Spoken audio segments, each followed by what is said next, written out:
All right, folks, I think enough of us are in here. Let's get this show on the road.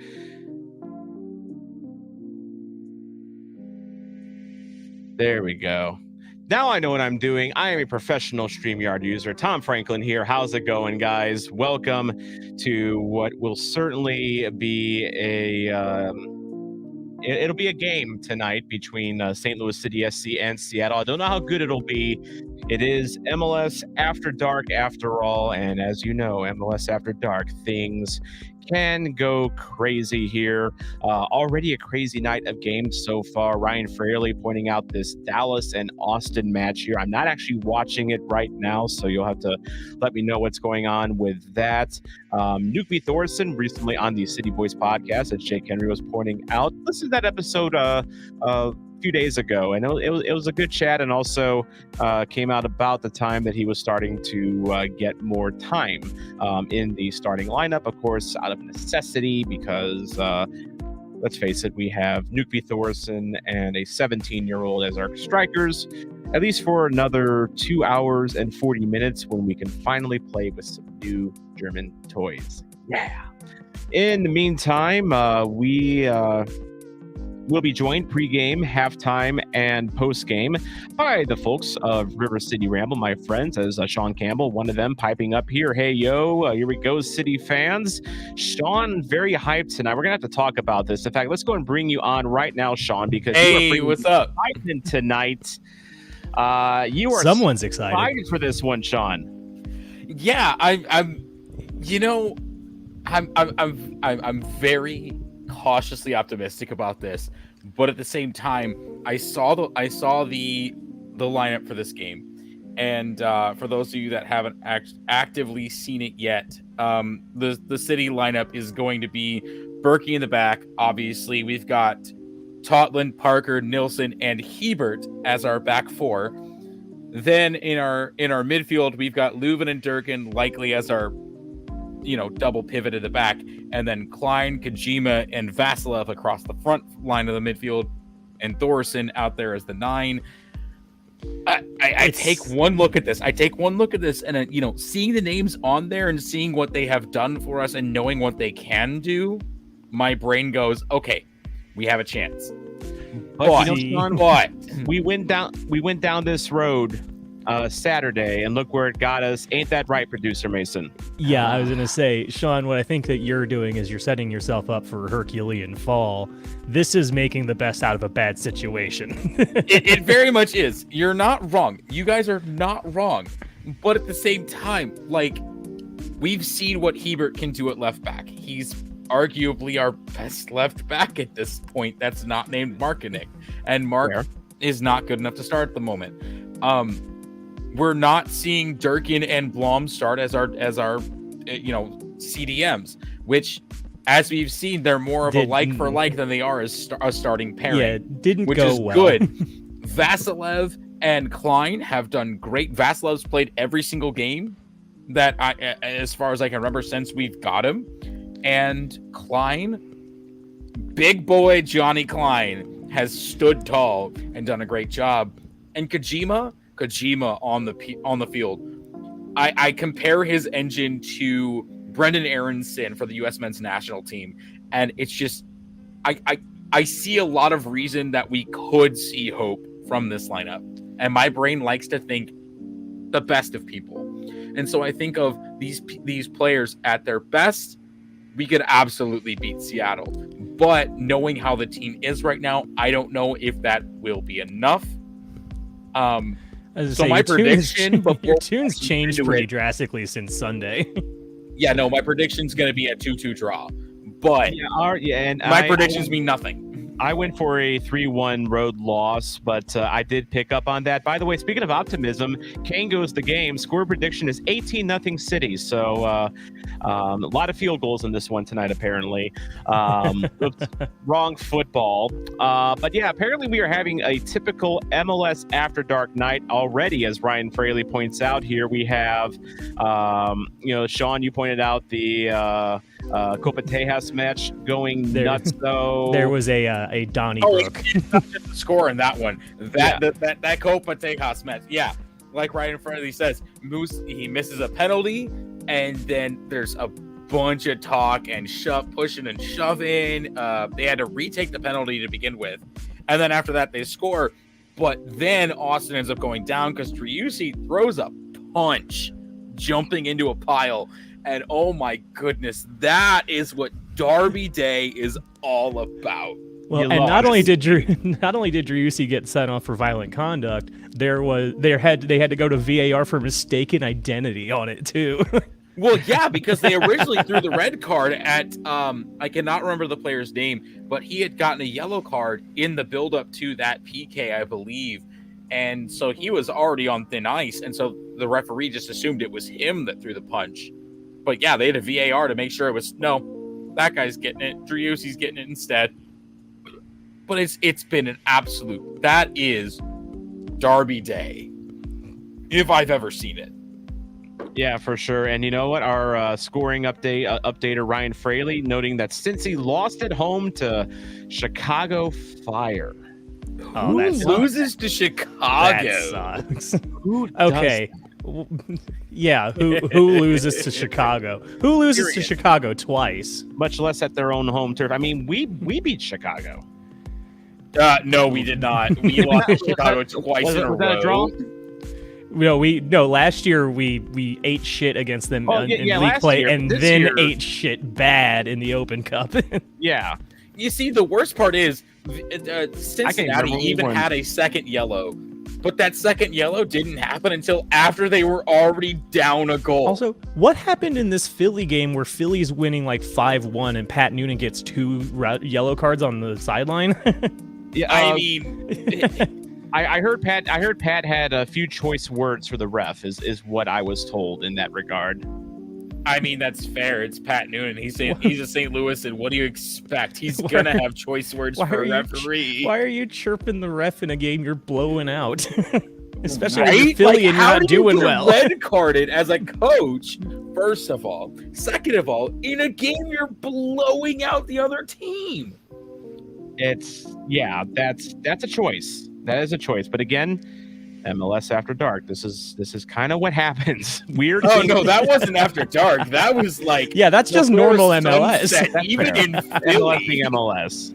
Orlando's up 3-0 on Nashville too. Jeez. Although Nashville's been kind of playing like butt lately. Yeah, Nashville's For a little those of you stinky, and that have been- Orlando keeps being pretty solid. Yeah, so that's not too I've surprising. been watching the MLS 360, and so like it's been kind of coming along. That game is absolutely ending the way it should. Nashville has not been defending well, and Orlando has been turning things back on as Yes. they should. Sometimes you can just sum things up with one word, as Jake Henry does here tonight. Too long, don't read tonight on MLS. What? Yeah, That is- absolutely. 100%. That's largely how I feel pretty much every time I watch MLS. And here's the worst part: I don't watch other soccer. I only watch MLS, and I'm still like, what the fuck is happening? And see, I think that's why I'm so good for for River City, because I'm the exact opposite of you, Mason. I watch everything else but MLS except when he's playing. So See, it's I like just try to catch soccer when it's on, and when I can get it. So that's fair. soccer is soccer. So to me, I have a very weird mindset of what soccer should be, because sometimes I'll catch a Premier League match, and then occasionally I'll catch a Bundesliga match. On the very rare occasion, I'll catch a Ligue 1 match, but usually it's MLS, Premier League, or Bundesliga. But talking about Three occasionally, very different leagues. yes, but then on the rare occasion I'm looking for soccer, I'll go looking for a Serie A match. In which case, I get MLS quality with Italian hatred, and it's so great. Or in my case, actually Or going bad. to Ireland to watch a soccer game this season. I mean, that's Ooh, yeah. You went to the UK and did a tour. UK, 5 games, 5 days, planning another one around New Year's. We'll see. It's still in the planning stages, but yeah, I will say Irish football is not great. I mean, I think there's some, honestly, I think some USL teams would probably do well against Irish clubs. Yeah. I See, what you got to do is you got to go watch Scottish soccer. You got to watch some Celtic games, man. Yes, Celtic is where it's at. Funny you say, at this point, when I go back to the UK, my capper of the trip is going to be Celtic Rangers. Oh, you get to see the old yes, Old Firm. yes, Old Firm. Old Firm. You're on the right side of history on this one, right, Tom? I was gonna say, yeah. Are you? Yeah, that is well, for one, that's definitely getting blogged. But number two, those two sides hate each other. In fact, it's being played at Rangers on January 2nd. No Celtic fans are even allowed in the stadium. And You're not allowed at that game. You're not allowed at that game. If the games are, if it was being held at Celtic Park, no Rangers fans would be allowed. So you're going undercover as a neutral, right? Yeah. Well, I mean, I'll wear something blue to be safe because that's the Rangers' home colors to blend in. Wear something teal. It's a combo. Because if you wear green. If you wear green, if you wear green, you're getting your ass kicked. You're not going to leave Scotland with all of your limbs intact. Let's just say that. Man, was it last year or the year before where like some Celtic fans like broke up in immigration deportation, and so Rangers fans lit the fucking river on fire? That sounds about right, actually.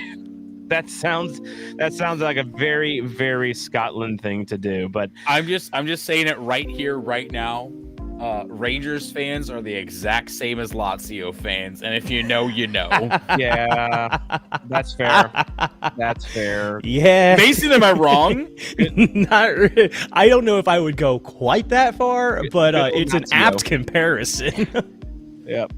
Good old Nazio. By the way, Jake Henry has this all beat. He saw a game in the Cayman Islands Football League just a few weeks ago. Wait, whoa. Yeah, did you just try to pass off the casual Nazio mention? Yes, I did. I did. You cannot allow that to happen because that needs to be stated. I just did. I mean, they are what they are. They kind of are. Celtic still has the best tifo of all time, which is playing Lazio and unfurling the banner that says "Follow your leader," and it's Benito Mussolini over the gas station. And also, I'm a Roma fan, so I can pick on Lazio as much as I want. So yes.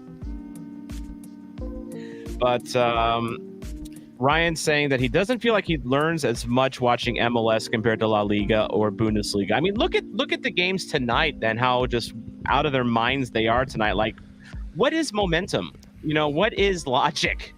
Sometimes I will say that's a very valid place to be, because I learn a lot more about tactic versus tactic and positioning of specific players and how they interact in certain formations when I'm watching Premier League soccer. I absolutely agree with that. But when it comes to watching MLS, it's just watching to enjoy the game. Because everybody's so different. They have their own style. They have their own way of playing and how they're going to deploy each player. And so it really is a completely unlike anything else league. Yeah, I mean, MLS is the way that MLS is. MLS games are a lot. Look at of specific tactics and learn specific things. Watch specific leagues, but when it comes to MLS, you just watch to enjoy the game. Yeah, MLS games are a lot of fun, even if most of them look like car crashes. Yeah, for sure. And but let's talk about some good news here. We were talking about the lineups earlier. Yes. Someone that is on the bench for this game, a new face to the main roster, Makai Joyner. You guys know how much I've talked about this guy on River City Ramble in my City 2 segments. He's been tearing it up for City 2, I don't talk right? about him enough because he is that dude for City 2 this year. He's second in MLS Next Pro in goals this season. He is 17 years old from Bloomington, Illinois, and he is now on a MLS homegrown deal, which is I think that's the same deal that Caden Glover has, right? He's got a little bit of a weird situation. So he's on a City 2 contract until the end of this year. And then from next year to 2028, he is on a MLS homegrown contract, which I think is the same as like Tyson Pierce or Caden Glover. Or that makes Miggy sense. Perez that makes for sense. that matter. And then the reason we don't see Pierce like we do with Glover is because technically Pierce was loaned to City 2 for the full season, whereas Glover hasn't. So yeah. but he'll dip down there and play, every now and then. But yeah, happy for Joyner. I'm really happy for Joyner. I think he's got a bright future. I hope we don't see him tonight because we don't want to burn up any of those short-term loans, if we don't have to. Yeah, But and I think that if you played him tonight, you would be throwing him to the wolves. literally, because one thing Seattle does well is their defense is really strong. Yeah, it's such a problem though, because they're like, do you put Glover out there? Glover's in a very similar situation, and then otherwise that means Nokvi's got to go full 90, and then what do you do on Saturday? Exactly. So you gotta kind of be careful there. Jake Henry hoping for the Makai Joyner and Luka Dimitra on the wings for the rest of the season, which could happen at City too. Yeah, Dimitra, son of the local. He's not local, but the local legend of Pavel Dimitra. May he rest in peace. Yes, I have a Winter Classic jersey with his name on the back because absolutely deserved. But hopefully his son can be just as good for us as Pavel was. But more specifically, I was wanting to say, I just wonder why not just put Makai out there, like give him a chance, like let him, I understand it's his first game in MLS. Well, but we've seen it, and we've seen it before, where you just throw a guy into the fire, and sometimes it works, sometimes it doesn't, and sometimes it does. In the case of Miggy Perez, whom also both of these names fit very well into the chant I want to do, but will never happen. They're one of our own. They're homegrown. In the case of Miggy Perez, who got hurt. Yeah, he got hurt, but then we sent him out because he was playing for a player that was hurt. By the time he got hurt, the player had come back. So we had already filled the position again. So it was nice timing for that, and I'm very happy that Miguel is getting all kinds of playing time. But at some point, we got to call him back because I want Miggy to play for this team so much. But it's interesting. And if we can get Makai to play well in the front for City and really prove the academy works, we can get better prospects and continue to grow our academy. And it's an exponential, through time kind of thing. But I also think that Makai Joyner also has 4 syllables, as does Miggy Perez, which also fit into the chant I want to start. So, well, the thing with Miggy, and Kaylor Hodges covers. He's from Birmingham. He covers the Birmingham Legion. He, I made the complaint earlier about Miggy's playing time with Birmingham, and in it very detailed in a thread about Miggy's progress down there, Kaylor kind of mentioned that Miggy, he's maybe better suited to be like a wide midfielder, like a left midfielder or a right midfielder, which is interesting because we don't really play with that. Like, we have attacking wingers, and then we have our fullbacks, but we don't really have like a, he's talking about like, I think like a left midfielder, right midfielder, like an old 4-4-2, in that kind of a So format. what you're saying is that gives us, if Miggy can really make the jump to MLS, that gives us further depth out wide. True. It does. And then the other thing I'll say is, we were talking about Joyner, and you brought up, why don't we just throw him out there? I would kind of rather see Makai Joyner tonight over Indiana Vasilev. And I hate to say that about Vasilev. I thought Vasilev looked tired. Indy is Saturday. Gassed. He is so gassed. He looked like a guy that has been like absolutely just been thrown into the wood chipper this year, in terms of endurance and just. Yeah. I understand completely where you're coming from. The kid's a grinder. He goes out there and he plays every game because we need him to, but there's nobody else to put out there, and we're going to kill him if we don't put somebody else in that position. I understand. I understand completely, but at the same time, some players just have to be that minute eater.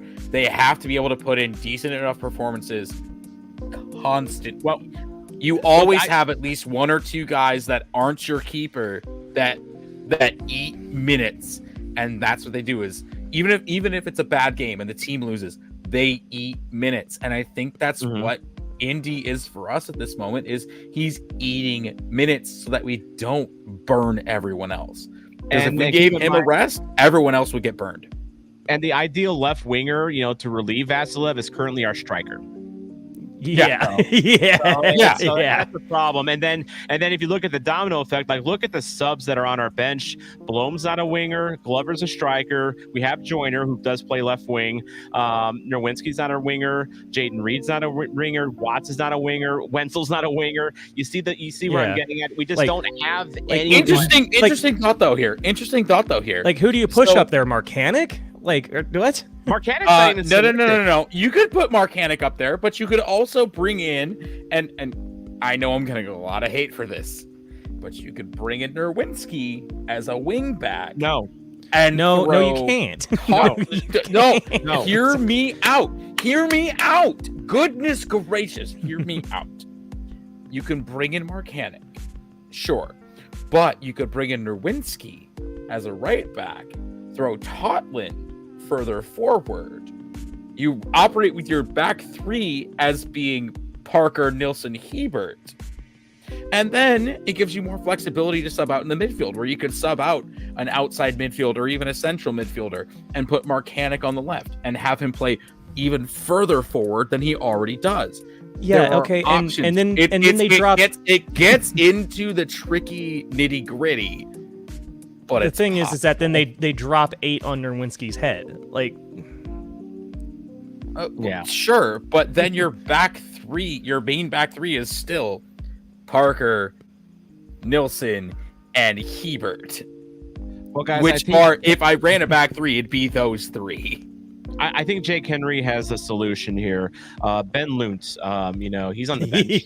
Put Ben Luntz. Ben Luntz is striker. No, not a winger. Put him as striker. Let's do it. He's big enough. Ben Luntz is a striker. Extraordinaire. All right, I think we're about to get kickoff. Yeah, we're about to kick off. So, guys, we'll see you at halftime.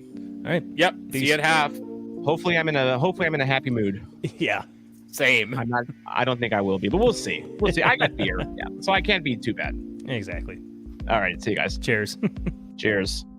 All right, so, here we go in Seattle. Ryan, I should have put that disclaimer out there. Don't look at the first meeting stats on the screen. I noticed that we outplayed Seattle, but Seattle won. So, one of the times that we actually did outplay someone this year. So, sad as that is, and we are underway in Seattle. We're going to hit the 10-second mark on my stream at Mark. So if you've never done one of my watch-alongs before, I'll give you occasional timestamps just to show you where I'm at in the game. Of course, my screen is actually down. It's down this way, actually. I'm backwards here. So if I'm looking this way, I'm looking at the game. So I'm not trying to be clandestine here or anything like that. But welcome. Feel free to comment as much as you want. I like to get you involved in these.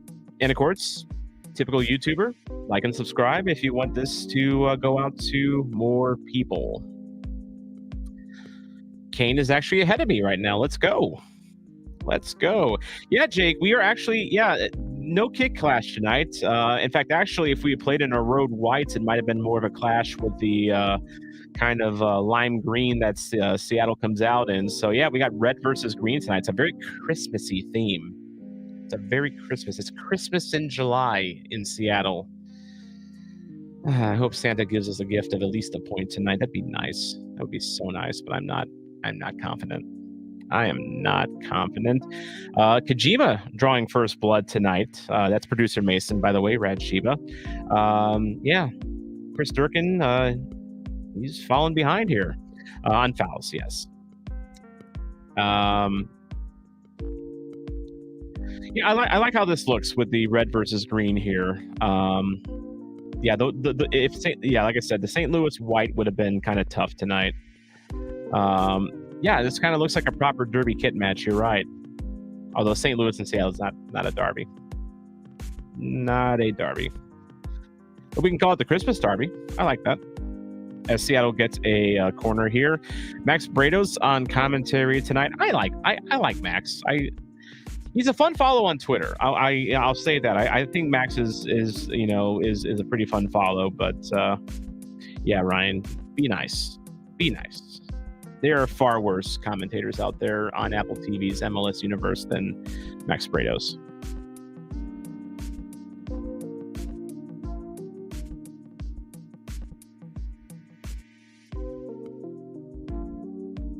Yeah, Joachim Nilsson in the lineup tonight. He's been held out as a precaution as that's cleared by a defender. Good job. But not out of danger quite yet. Seattle's still applying pressure in the final third. Man, the win probability already. They're already saying Seattle's 63%. They're going to win this one, or 21% draw, man. Even Apple TV doesn't have faith in St. Louis tonight. I can't blame them, really.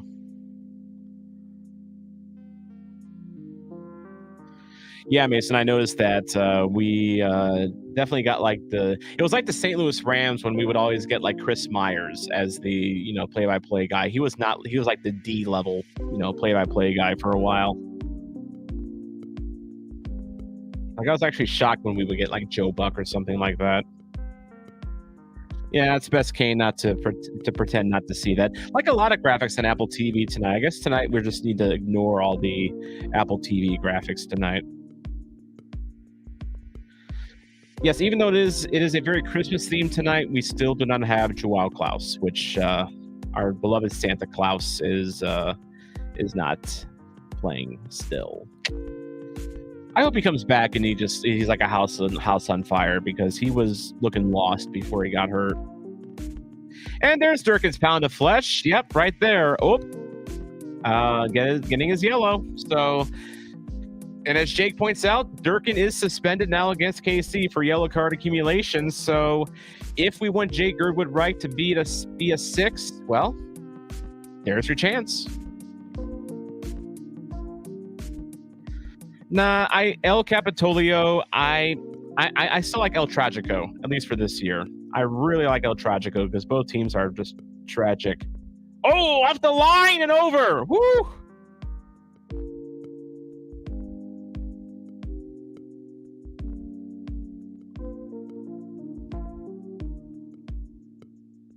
Nice job, Timmy Parker. Yes, exactly. All right, so free kick into the box. Berkey can't get to it, but Tim Parker does. Tim Parker does. See, guys, he's not washed yet. Hi, Facebook group that insists that Tim Parker is washed.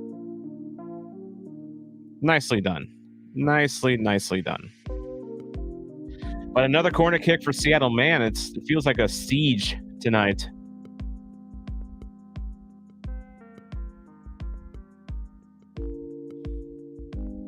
I guess technically the Indy 11 versus Sporting KC match in August would be the I-70 derby, because they're both connected by I-70. Of course, they don't play enough to make that an official derby. I will be there for that one. Yes, Breakfast King is aware Facebook groups are toxic. That's why I don't wander into that wretched hive of scum and villainy.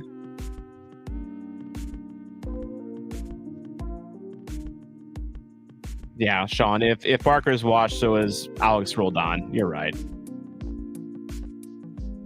I do worry how Tim Parker will age, though, because he's definitely someone that succeeds on his physical ability, and players of his ilk don't tend to age very well. So, yeah, the Facebook groups are absolute mind killers. I don't use Facebook much in general anymore, honestly. I use it to keep up with some family, but like it's just, it's not my thing.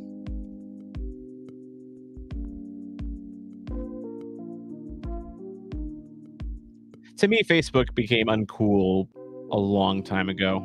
Like, remember, I worked in news, and I used to post our stories and content from our news stations, whether it was KMOX or other stations, on our Facebook pages. And like, Facebook has been uncool to me for at least a decade, because it's all boomers on there. And not that there's wrong with boomers, but like annoying boomers, news talk boomers, if you catch my drift. Try not to get too political. Yeah, I just Brad just dumps Insta photos to Facebook because of family. Otherwise, he says that's kind of the proper way to use it. You almost have to use Facebook now the way it was originally set up to be. It's a place to post photos of yourself to update your family. That's it. That's all you need it for. That is all you need it for. And yeah, Sean, as Sean points out, is still unbeaten when it comes to birthday reminders. That is also fair. I mean, Kane, if Parker's washed, then Messi is washed. I mean, did you see Messi's ankle? I mean, it might just be a sprain, but like, you don't sprain an ankle and it turns into a grapefruit, typically. Like, not like that. Like, I've seen sprains where like one side of the ankle gets puffy, but that was just like the whole kit and caboodle there.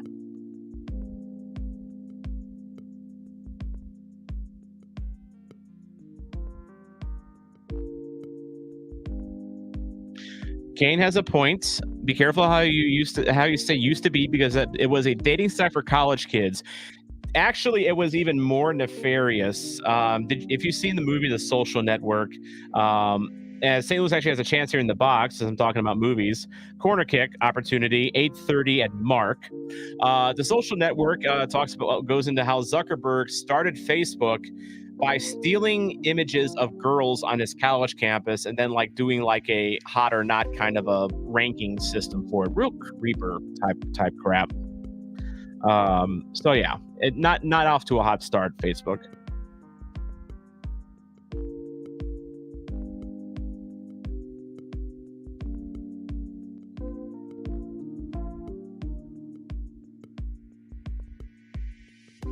Okay, never mind on the corner kick, I guess.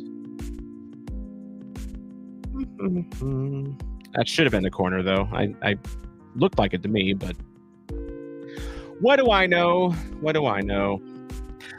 Facebook Marketplace. Brian Fairley uses it like the white pages.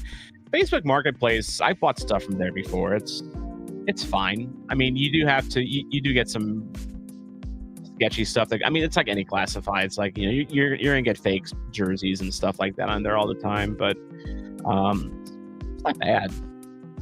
It's not my favorite layout, Facebook Marketplace. I feel it's kind of clunky. So yeah, one thing, when I give my timestamp, so I'm going to do another one here at 10 minutes coming up in a couple seconds. 10 minutes at mark. One thing I'll say, as I say in all these live streams, is that if you're a few seconds ahead of me, that's good save by Frey there. Kojima, my man. I still don't know why we didn't see Kojima until very late Saturday. Were they holding it back for this game? I don't know. Kojima's a guy I feel like you must. That's just a straight up shot off the chest. What a run from Kojima. Exactly. Attaboy.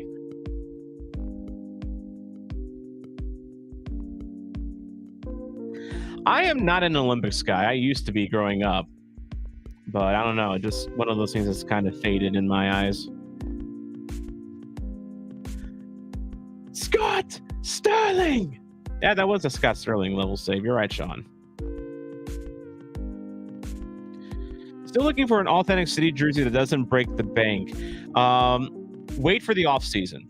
I'm going to give you a tip on that right now. The Spirit kit, the first season away kit, went on a deep sale in the off season because, of course, it was getting discontinued.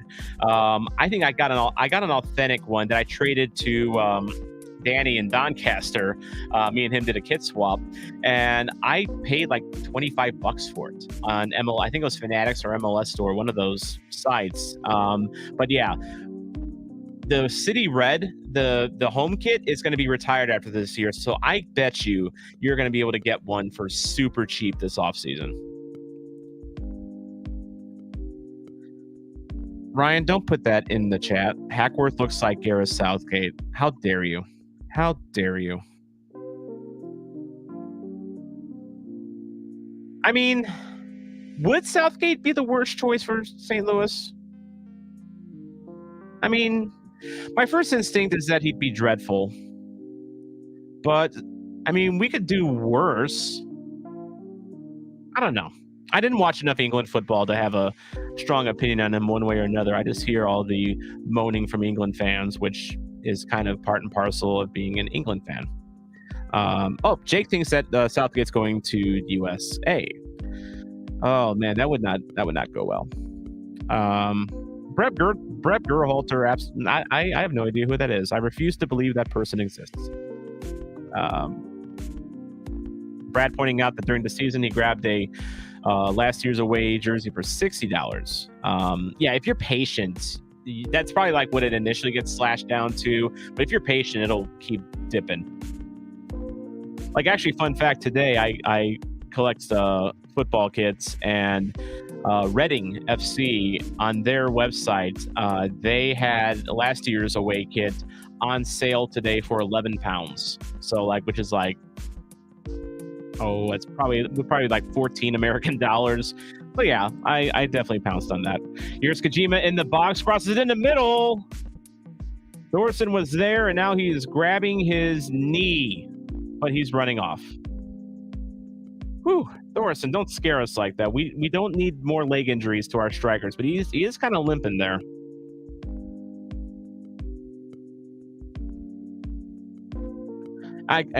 From what I've heard about Southgate, he wouldn't come here. He wouldn't fit our system. That's totally fair. We don't have possession enough for Southgate, from what I understand.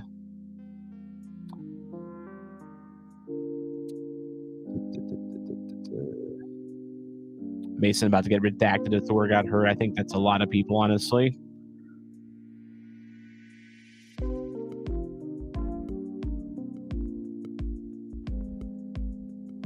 Good to see Bell getting starting minutes. Is he starting tonight for Seattle? Did I miss that? If so, good for him. Yeah, that's John Bell. St. Louis City SC legend, Jonathan Bell.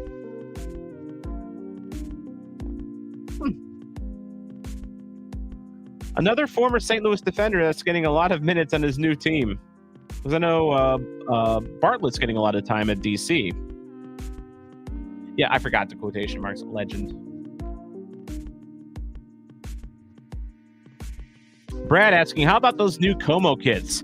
I don't know how you can mess up the Como kit. The design from last year was chef's kiss superb. And now that Adidas has taken over the kits this year, they went and Adidas-fied it in the most Adidas way possible. 2 out of 10 do not recommend. I just don't like them. I don't like them. And I agree, Jake, bring back the fish. The fish made the jersey. It's a fish on top of like a lake aqua kind of a design. Perfect. But Adidas got to do Adidas things.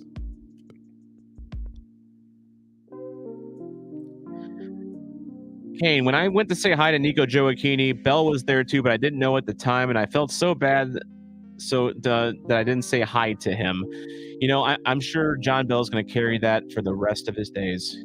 He's going to remember when Kane goes to games, cold-shouldered him. That's why he left St. Louis, I think. It's all your fault, Kane. It is all your fault. Twitter obviously going off on Thor. That's kind of, he's like, I think I made the analogy on River City Ramble recently. He's the new Patrick Berglund for St. Louis, although I think he's redeemed himself a little bit lately. But Jake almost cold shouldering Indy. Gosh, savage behavior by our fan base tonight. Absolutely deplorable. The honeymoon is over. It is over. Coming up on 16:40 in the game at Mark. Kane, you need to have a discussion with Sean. Kane, no one could ever make me hate Thor. Sean is our resident Thor stan on River City Ramble. You two would get along nicely. I don't mind. See, Here's the problem with Thor. I haven't seen enough of him to make an evaluation on him up until this point. He wasn't getting minutes. Now that I've seen him, I don't think he's a typical number 9. I mean, I think it's good that he can fill in there when we absolutely need to, but I mean, he's shown me enough that like he might still be a good rotation option.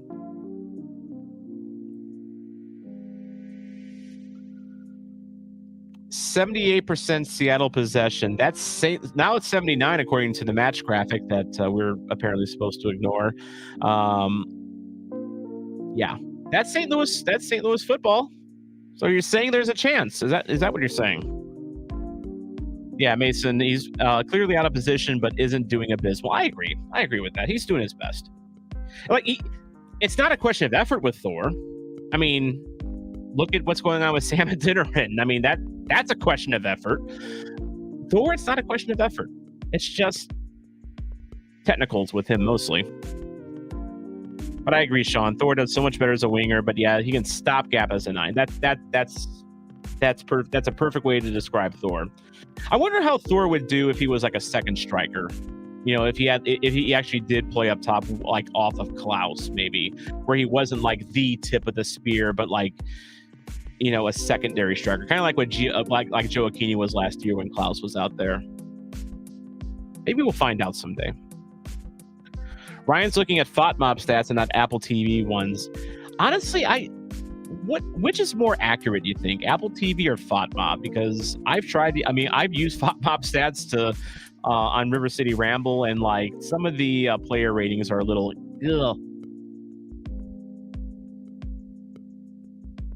I do notice that like if you're following along on FOTMOB with the live stats and then you go back like the next day and look at the stats, like they change a lot. So yeah, FOTMOB player ratings are LOL. So, and yeah, I agree, Sean. They're both kind of inaccurate in their own ways. I agree. Kane saying Thor is just unlucky like the rest of the team. That's true. I can go with that. He has been a little unlucky.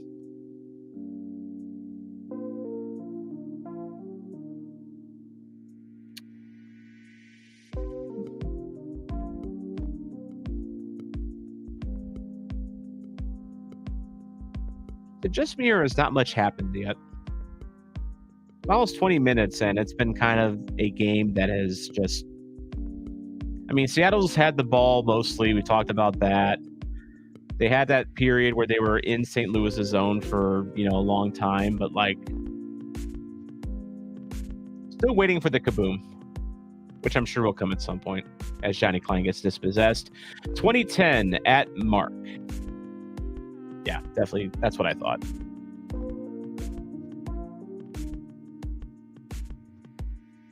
Ryan thinks that Klein should be a false 9 and have Thor on the wing in a 4-3-3 or a 3-4-3. I just don't think Johnny Klein's big enough to play in any sort of central striking role, even in that type of a way. And I love me some Johnny Klein, don't get me wrong. And he at SLU he can get away with it because he was, he's playing against NCAA level players, but MLS is a little differently than that.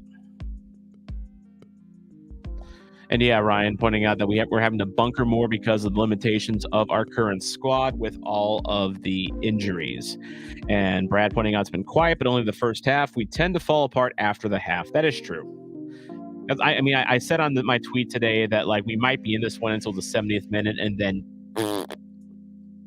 wouldn't surprise me, honestly. Nico did look small next to Klaus.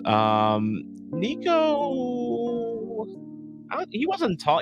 I think he's just 5'10". I think that might be right. Let's see what it says officially. Officially, he's listed as 6 foot, but they might have tacked on an inch or two there. It's probably more like 5'11".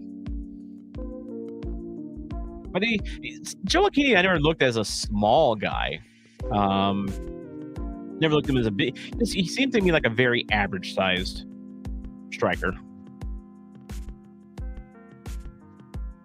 By the way, if you're in the comment section and noticing a bunch of special colored badges, these are members of my supporters section. If you click on the join button, just 99 cents a month, you get those special badges and you get to join these cool people you see on the right, including such luminaries as Tim's Bucket Hat, Kane Goes the Games, Angus McWhorter, Brad Whiteside, Jake Henry, Ryan Fraley, Andy Ulrich, Steve Feltner, Doris Hearn, and David Cotton, the first ever supporter section member who I got to share the San Jose game with. So that was fun. All right, 2240 coming up at Mark as that cross is dealt with. We're holding our own. We are holding our own. Leo Chu, who was actually cited here. Let's see what Seattle does here. I want to talk about him just a little bit. Shot blocked and be a corner. So I'm kind of building a Sam Adeniran video for when he leaves St. Louis, and I researched why he left Seattle. And in Seattle, he would have just been blocked. They had Rui Diaz, they had Hebert, Jordan Morris, Leo Chu was one of them. And, you know, Sam just would not get the playing time in Seattle. But Leo Chu was mentioned as one of the players that was kind of blocking him by Sounder at Heart writer Jeremiah Oshan. So that was what, I mean, yeah, the mystery of Sam Adeniran is he's an enigma. That is for sure. Oh, did Kevin Sullivan actually get in tonight? Kevin Sullivan, the 14-year-old wonder kid who is already bound for Man City when he turns 18. I saw he was going to be on the roster. Did he actually get in the game tonight? And yeah, Philly Union does have a really good academy, but their main roster team is just not hacking it. So yeah, Kevin Sullivan subbed in tonight. Wow. Move over, Freddie Adu. I bid you adieu, Freddie Adu. I think most of us did, actually.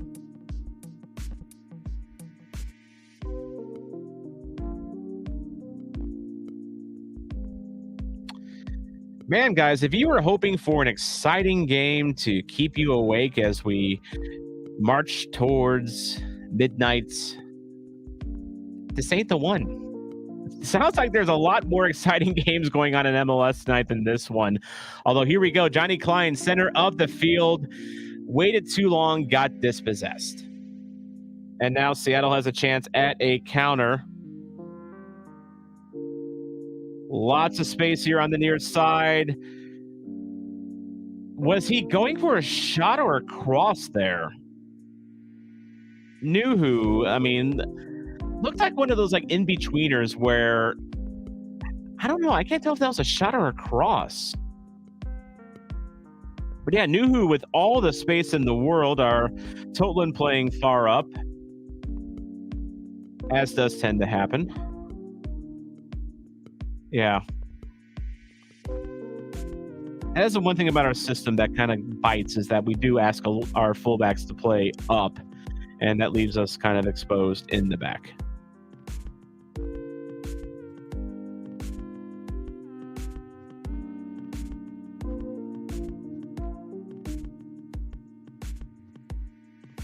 If you take that in Soldier and a bad day, it goes in. That's true. Yeah, the wins. All right. Yeah, they had us in the first half. Not gonna lie, Brad.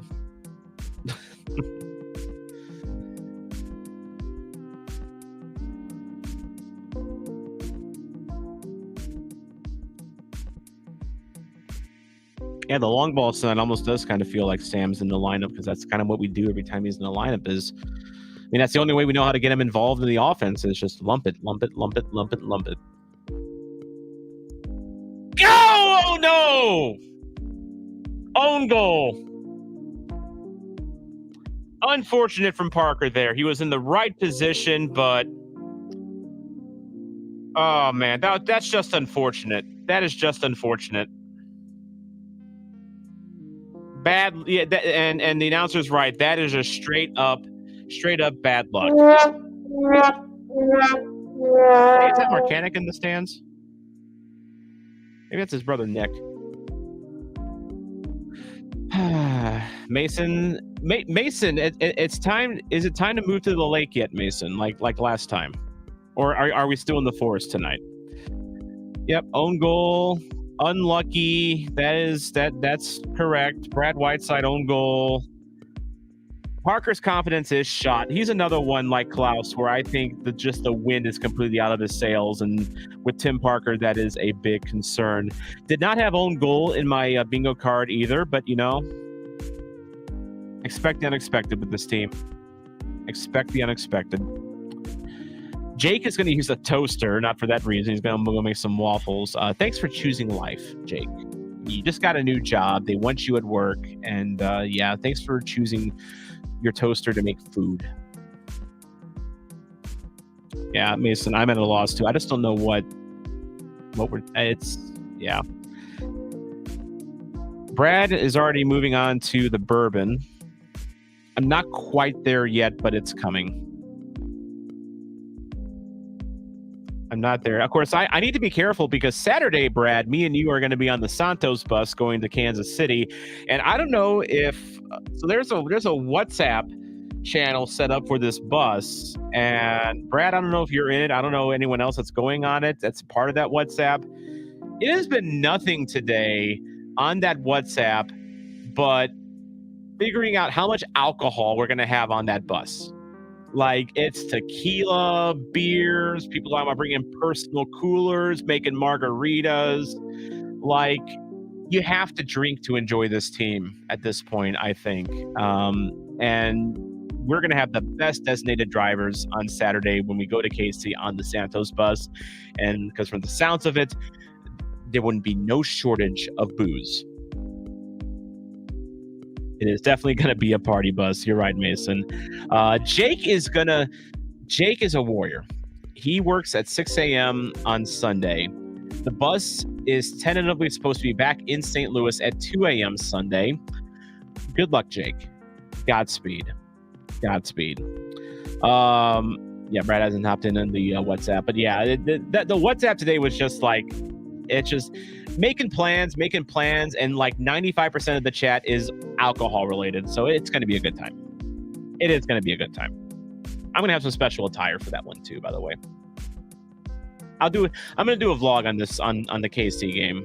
And I teased it on my Twitter already, but you'll see what I'm talking about. I'm getting into the spirit, the Espiritual de Santos. I probably got that wrong. Chris, yes. I mean, enjoy is a strong word when it comes to alcohol, but it does help numb the pain.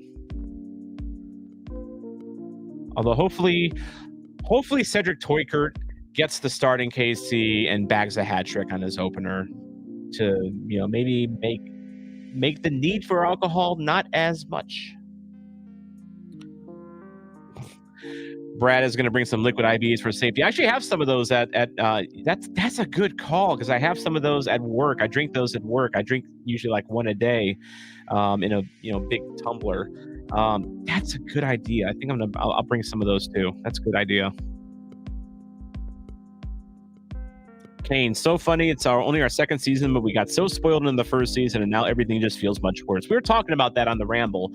I posed the question here as a corner kick. Whipped in the box, gets headed away. But yeah, I was talking about that on the Ramble this week.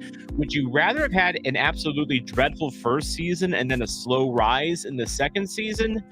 Or would you not have traded the first season for anything, even if it meant crashing to earth?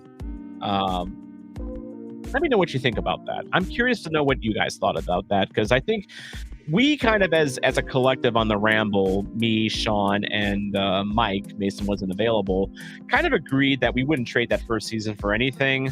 But it is an interesting thought. It is an interesting thought. Ryan, I didn't expect us to be anything other than a borderline playoff team. The problem is we aren't hitting that target either. That is true. I mean, Lutz even said it himself when Carnell was fired that our postseason hopes were, starting to dwindle, and that's part of the reason why he made the change. I feel if we had a blank season last year, Carnell would still have a job. Maybe. I saw that, Kane. Supporter section tickets were $13. I was watching the tickets as they were heading towards the kickoff, and I saw them as low as 22. So they're starting to get down towards working class fan level. Of course, City 2 games are always working class fan level. They're like, I think they're $12 a game or something like that. Always get a ticket for that too. Which I would always recommend, by the way, because I love me some City 2. Breakfast King saying, I would rather have the first season we had, got the city more into the sport. That is true. Got me in the sport. I mean, I have a YouTube channel because of that first season. I mean, you're here now because of that first season. So that's good point. Can keep spirits high in tough times. That is true. Brad needed that first season last year. Wouldn't be here without it, as am I. Kane, as long as we didn't get the wooden spoon, but mediocrity isn't much better. I will not settle for anything less than top 5. I don't know how soon we're going to be back in the top 5, but we will see. But I like the optimism. Mason, my take is pretty much aligned with Sean, which is I wouldn't trade it, but it has made it really sting to watch this season. That is true, because you're expecting to build on that first season, not collapse from that season. But then again, that is kind of the MLS thing. I mean, Austin. I mean, look at Austin. Austin is going through they went through a dreadful sophomore slump last year. I mean, it's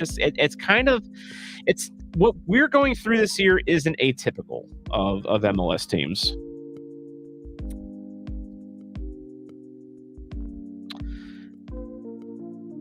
It's some say delusional, Kane. Some say aspirational. Kojima ball rolls away from him. We're gonna hit 33-55 at Mark. 33-55 at Mark. Now it's 34 exactly, Mark.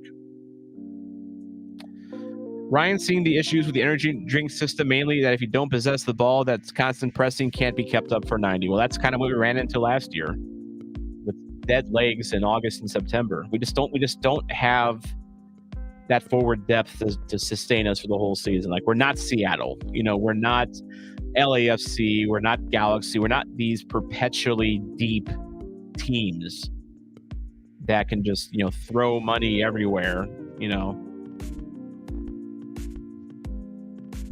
Ryan's actually 5 seconds ahead.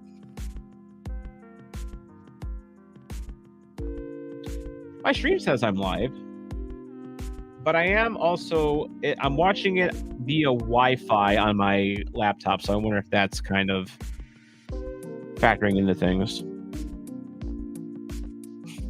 Jake already thinking to the next MLS Super Draft, which it's a weird sport in that we can't really like baseball. We just the Cardinals just drafted JJ Weatherholt, who might be the best player in the draft. Like, we have every reason to be excited about him.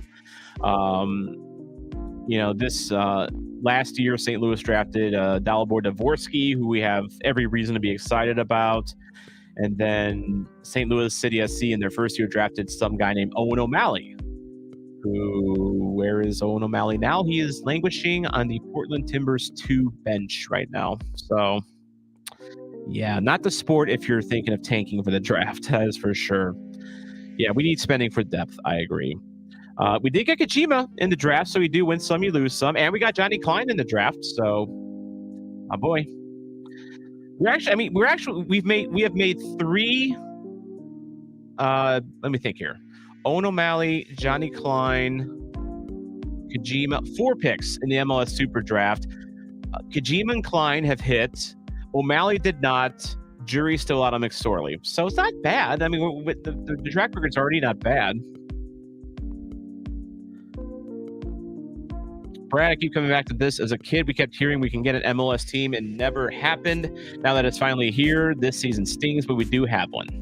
I hear that a lot, actually, and that's not a terrible way to think. Ball in the box for Thor! I can say this because Sean's not in the green room right now. I feel that is vintage Thor, where he gets a chance and just shanks it. But that was kind of a skipper. That was a kind of a hot ball to handle there, to be fair. He kind of hit it on a half volley. Kane, I just kind of did. Sorry. McSorley solid so far. I agree. Kane, I'm sorry, bro. It just had to be said. See, Sean's not here, so I can say that. Don't tell him I said that though.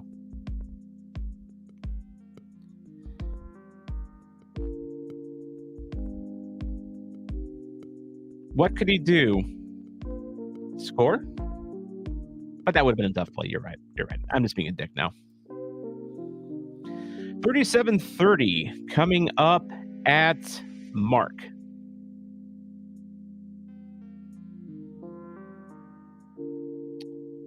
How is St. Louis City SC Twitter doing tonight? Are we fully despondent yet on Twitter? I'm just kind of taking a glance here and seeing.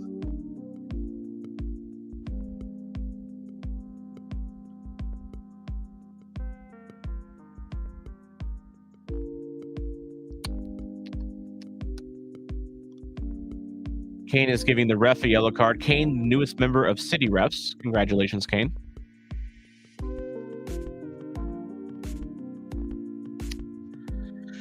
Seattle with a dangerous free kick. Yeah, Jake, this game is just plodding along here, it feels like. I mean, then again, I'm spoiled because a lot of my watch-alongs end up being 3-3 or 4-3 thrillers. Short free kick. Rothrock into the box, blocked, and we're going to get a corner.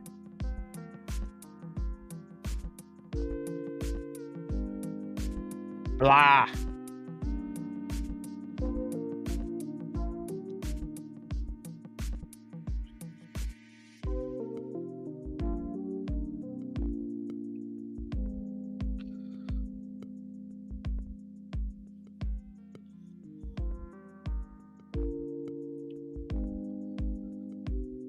Tim Parker, besides the own goal, has had a good game tonight. Another header cleared away. Justice for Tim Parker. Yeah. Ryan, boring. The meme from The Simpsons. That's appropriate. It's just, this game just feels like it's just there. Like, we're not playing terrible. Just another good header in the box. I think that was Thor that time.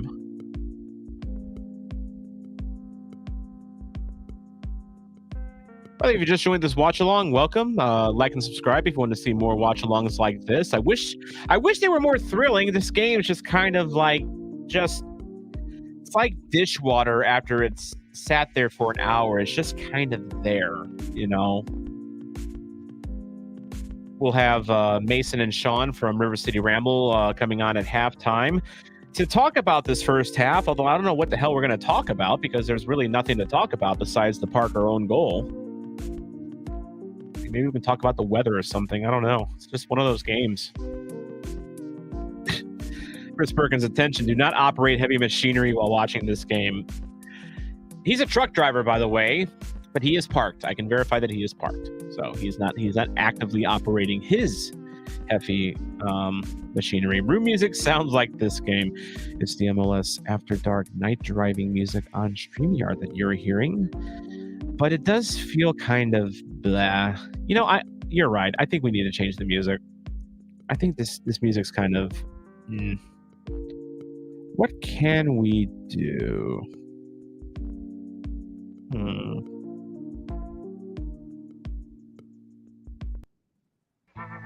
Let's try this.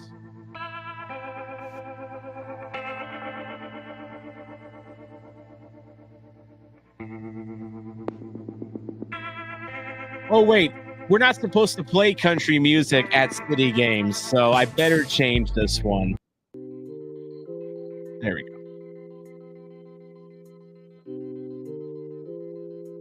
Oh, wait. That's not much better either.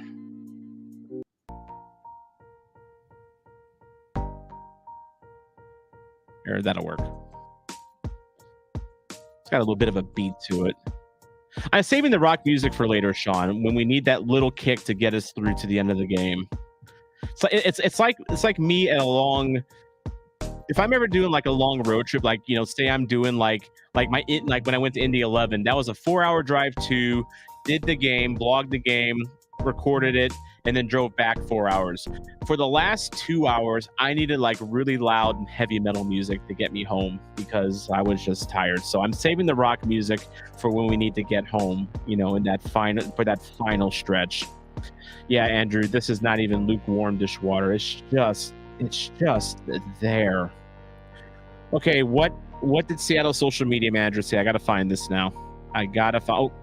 Sounders FC official Twitter noting that Parker is the leading scorer for Seattle in this matchup. That's what he noticed. I need to pull this up.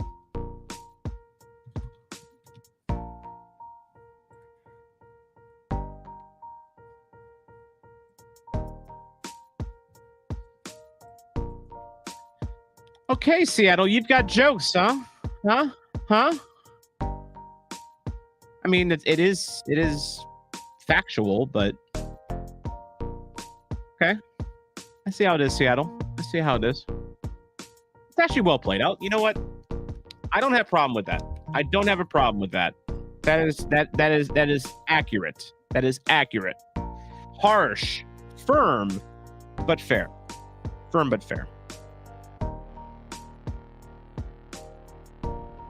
Jake warning me that we might be playing a lot of Pearl Jam when we go to Louisville later this month. So me and Jake are going to the Louisville City versus Eintracht Frankfurt friendly that's taking place on July 30th. I'll do a vlog for that one. I'll have media credentials for that one, but me and Jake are going to tag team that one together. So looking forward to that one. It's going to be the first game of my little tour that I'm doing. Yep, a little bit of even flow action from Pearl Jam. I will say, I like me some grunge music. Pearl Jam's not my favorite. And I realize that might be a hot take, that might be sacrilegious, but not my favorite. But I don't hate them either. I mean, I'm more of an Alice in Chains, Soundgarden, Nirvana guy. Pearl Jam was just... They're fine. I mean, I don't hate them, but they're fine. Yeah, Seattle Twitter out there kicking stray dogs. Tom, can we dub Seattle versus STL the Monuments match? Space Needle versus Gateway Arch? Yeah, that could work. I mean, I just don't think this is a game worth naming because it's just so boring.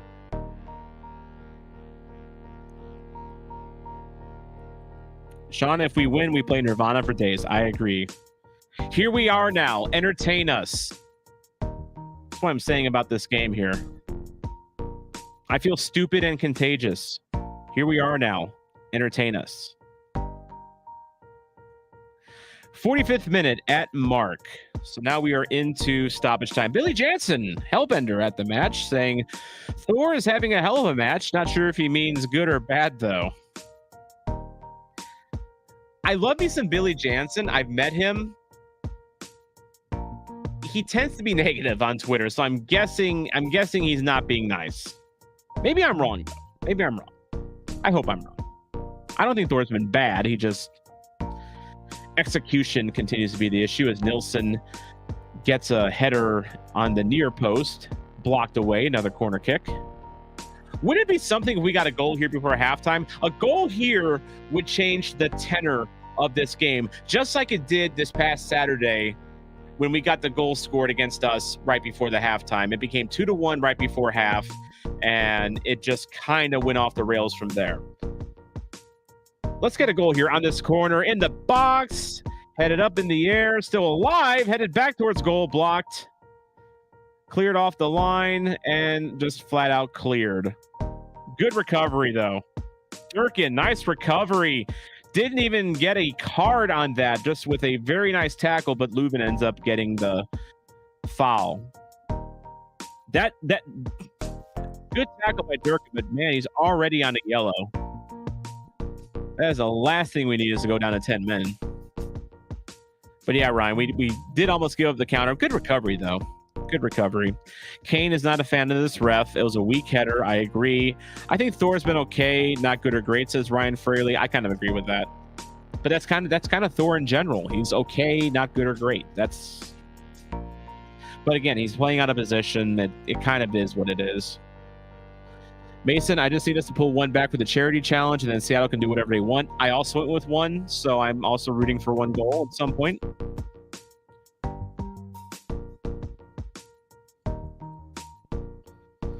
Philippe was the ref for Cincy versus Fire, and the Cincy fans hated him even more than we did. Oh boy. And well, that's not very hard because I'm convinced Cincy fans hate everything. So I mean, they probably hate their own shadow over there. All right, we're probably going to get into halftime here. Did Vasilev break his GD nose again?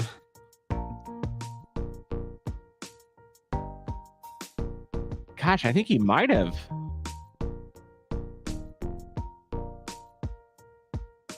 I mean, there goes his modeling career. I mean, his modeling career is just got to be ruined at this point.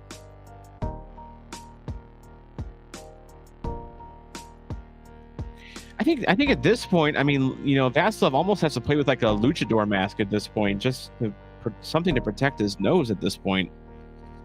Thor lowest rated on FOTMob, which means nothing because it's FOTMob. I do not trust FOTMob ratings.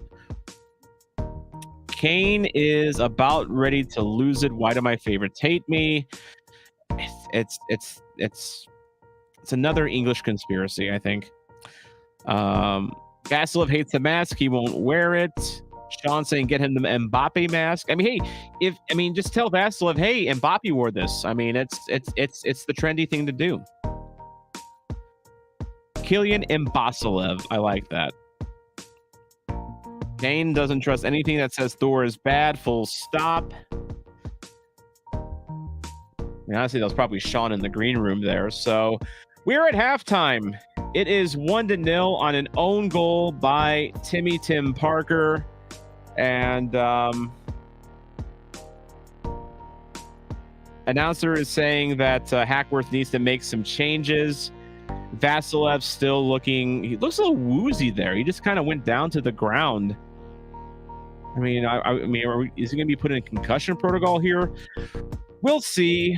But yeah, a drab 1-1 half.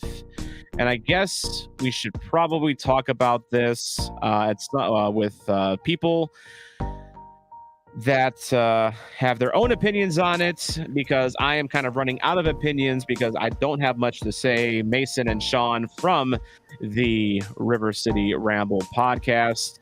Mason, we'll start with you. Your thoughts. I am sitting quietly. This was kind of a clunker, man.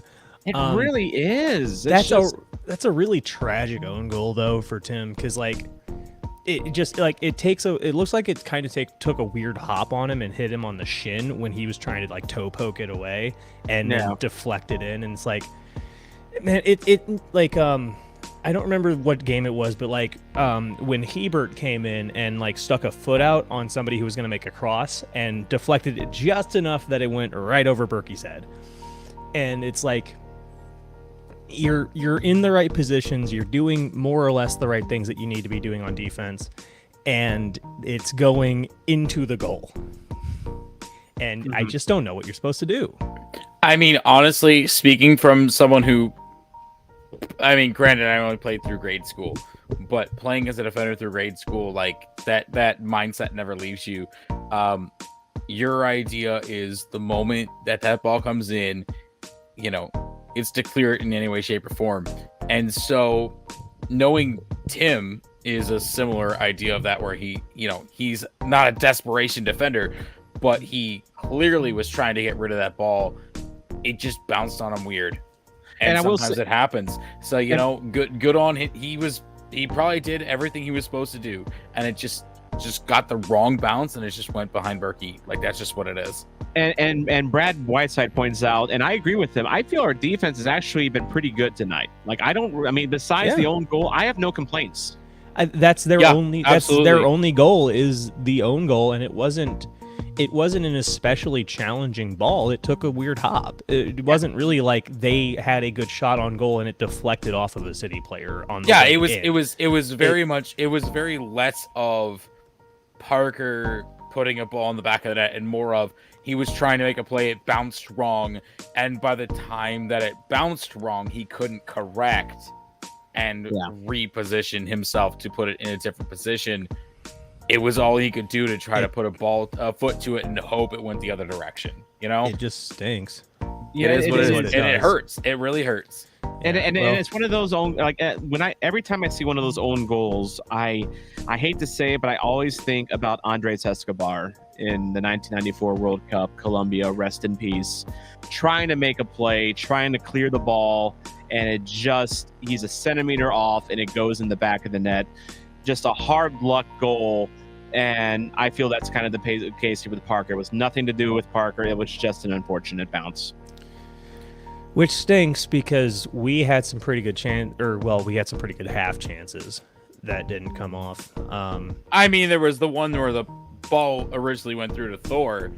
Yeah. Thor got shoved off by Reagan, but then Kojima got on. That was our good chance. And then it ended Kojima, up that Fry just like stood there like a rock and just took it right in the breadbasket when it really looked like he should have fell over and it went past him.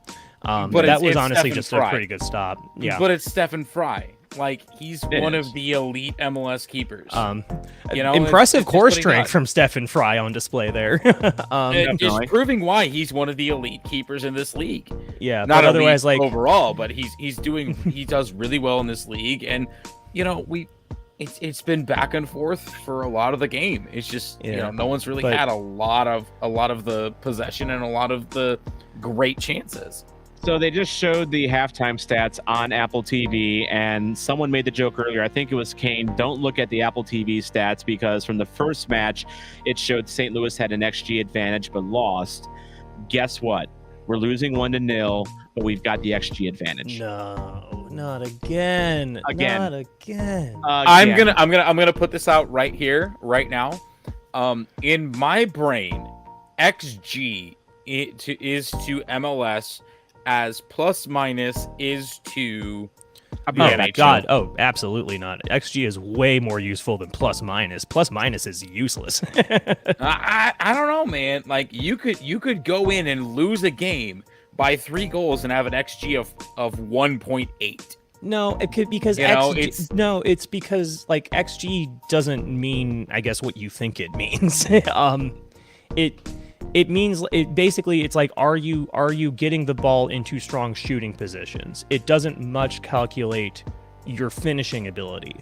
No, you're correct in that. It's a stat that's meant to be how strong are your shots. How often do they go into the net from that position specifically on average, but at the same time,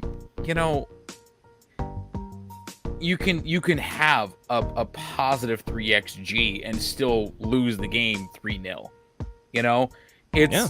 It's not completely useless, but it's just such a. The reason I compare it to plus minus is because for a long time, plus minus was, oh, this guy's a plus 15 on the season.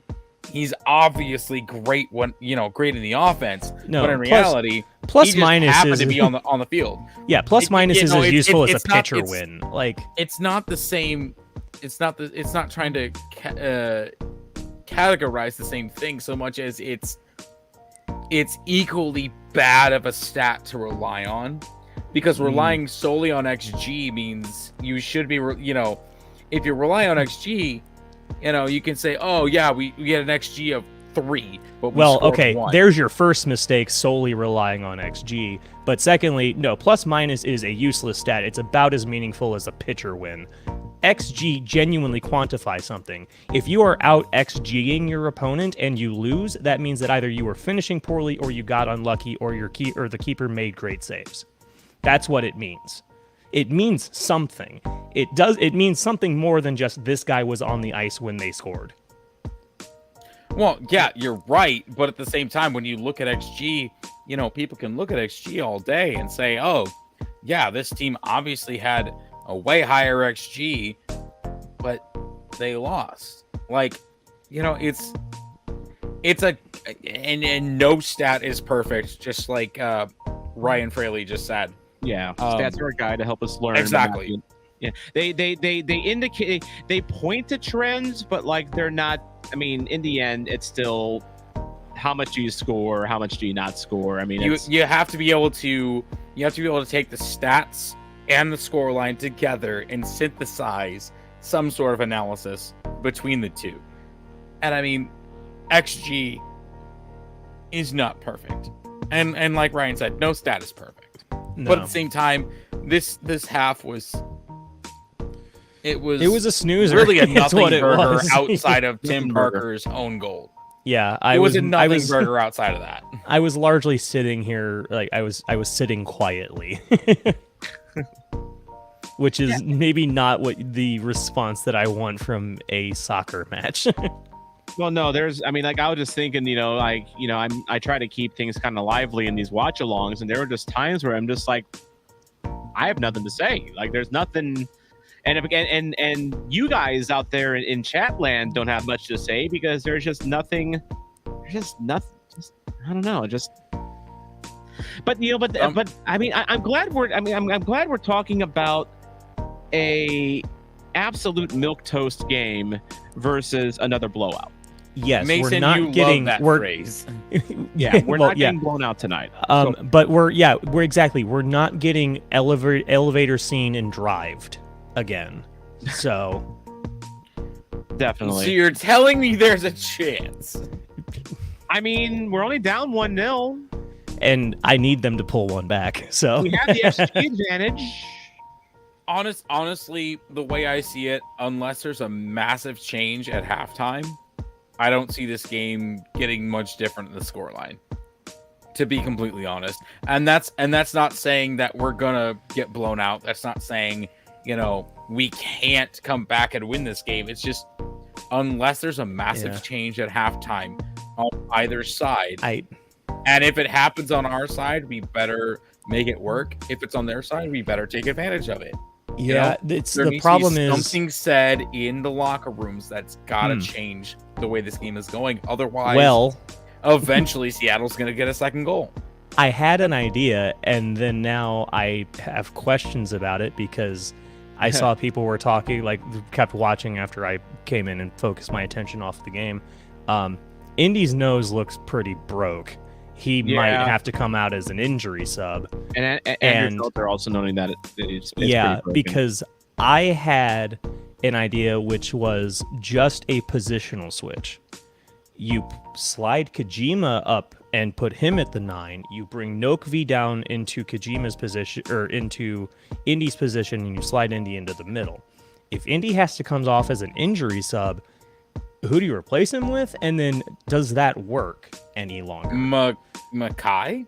Does Makai come on? Does Makai make his first appearance? If you bring Makai in, I feel like you maybe just do him 1-for-1 for Nokvi. I mean, I don't know. I think, and also at halftime, I'm sure Tom could speak to this better than I could, but if you bring Makai in and you've got to bring Indy out, would Makai work better as a 9 and then slide Thor over to where Indy was? I haven't seen Joyner on City 2 play at the 9 very much. He's usually playing as kind of like a winger or as a kind of like a cam role. I'm sure he could do it. I don't think he's the best option on our bench to be a 9 at this point. I mean, that would probably be Caden Glover at this point. I was going to say, let me actually get a better look at our bench. Well, I like the idea, though, of if you have to take Vasilev out, you take him out, put Joyner in, and then you have Joyner play. You put Klein back as a 10, and then you have that's right. You put Klein in the middle, Joyner on the wings, and then Kojima up top as that pressing Honey Badger type forward. That's always gonna, be going after the ball. I like that idea. That's right. You can put Klein in the middle. You can put Klein in the middle. Yeah, that actually. Yeah,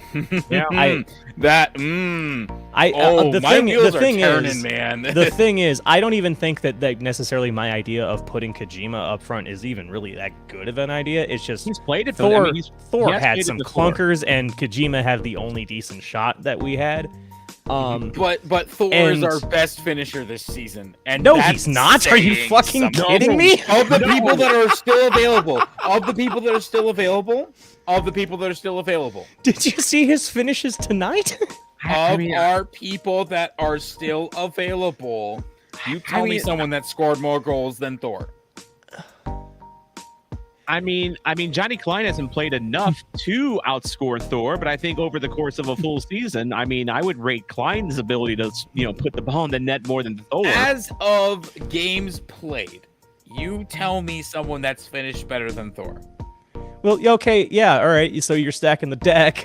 Yeah, I'm just saying our best finisher at the moment. He's not. But no, he's not. Look at his finishing ability. He sucks at it.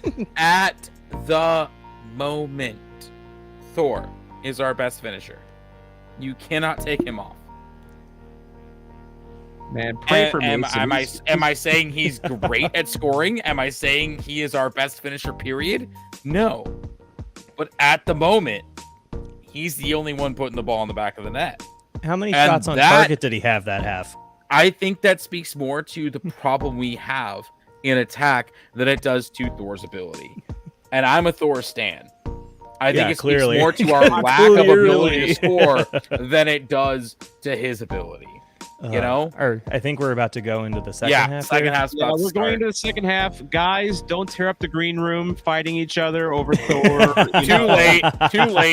Mason and I are going to yell at each other for about 6 hours after this game's done. And we're going to rip each other apart. Brother, I don't think I got 6 hours in me. All right. I got about 12. Let's go. Great for Mason. All right. All righty. See you guys at the post game. Peace. All righty. Woof, man. Mason grabbing the proverbial bull by the horns there, going after Sean's boy. Jeez, as the ramble turns here on the watch along. We are going to see Mekhi Joyner. He is going to come into this one. They are going to bring him on. So my point about bringing him on in the 45th minute was partly I was going to say, if you are going to use one of his in-game appearances, at least get 45 minutes out of him. But yeah, this might be necessary because of Vasilev, who I no longer see out there. So yeah, it looks like Joyner for Vasilev. What an opportunity for Joyner. The storybook ending is there.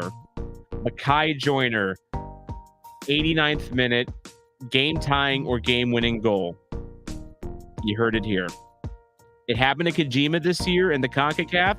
It could happen to Mekhi Joyner.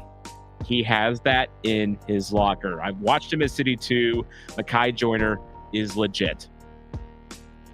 So yeah, Ryan pointing out Joyner for Indy. Yep, looks like Indy is hurt. Daniel's off work. Yay! Welcome. 45th minute. 45th minute, right at the start of the half. I do agree, though, Toiker cannot play soon enough. I wish he could play tonight. I have a feeling we'll see him in Kansas, though. Some other comments during halftime. Lakia, Seattle, noting that Seattle didn't create much either. Morris is in great form. I agree with that. If he does get a chance, he probably scores because he's Jordan Morris, and that's kind of what he does. David Cotton, how you doing tonight? Sac Republic versus North Carolina FC USL game the other night, 0-0. This one's a little more entertaining than a 0-0, but not by much. Not by much. This does feel like a stalemate, though. We see have one goal to talk about. All right. Oh, Sean wants to know the minute for betting purposes. I think it would be right at the 45. I think that counts as 45. Blues fan, how's it going, Blues fan? Hopefully Indy isn't out too long, but man, his nose didn't look great. Like I said, man, he's a handsome fellow, man. If that nose is broken, man, that modeling career is done. Yes, Sean, I did say. Oh, the minute of his goal, 89th minute. I'm calling Mekhi Joyner 89th minute. 89th minute. That's what you're asking, Sean. Sorry about that.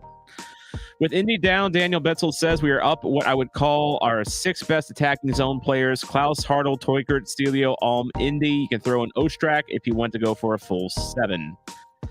Ostrak, I think, is kind of becoming a two-way guy. I mean, like I liked what I saw from him in the Leuven 8 role.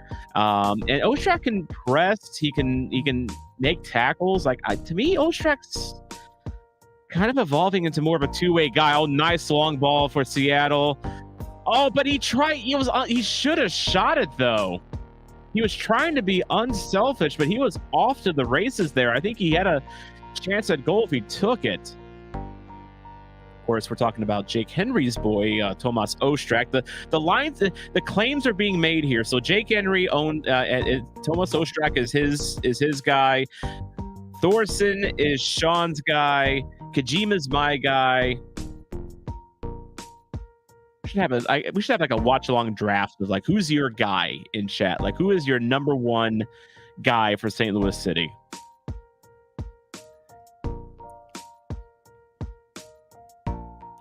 Mason is claiming Rasmus Alm. That's a good pick. Longtime favorite of the River City Ramble. Ryan doesn't have a guy right now, sadly. I can see that, honestly. My guy has changed because last year, you know who my guy was last year? Jabulo Blom. I really liked watching Jabulo Blom last year, just as that kind of like free-ranging safety type, that is always looking for the ball. I disagree with chat. I think it's City Tactics on Twitter saying that Blom hasn't really changed much. To me, he has. I just have not been very impressed. But Mason was also really high on Blom last year. Header and 2-0 Seattle. Back post header.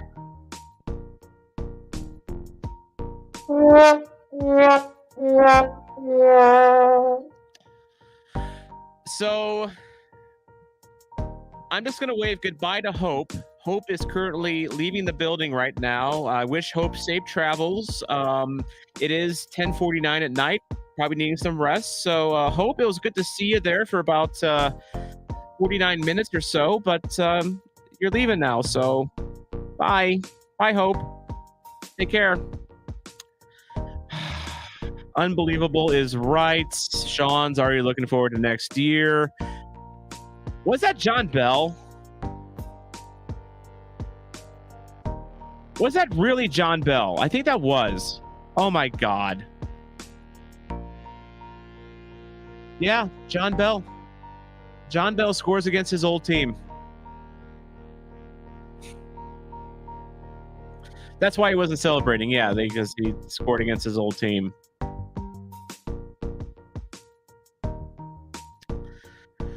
That's just the way it goes.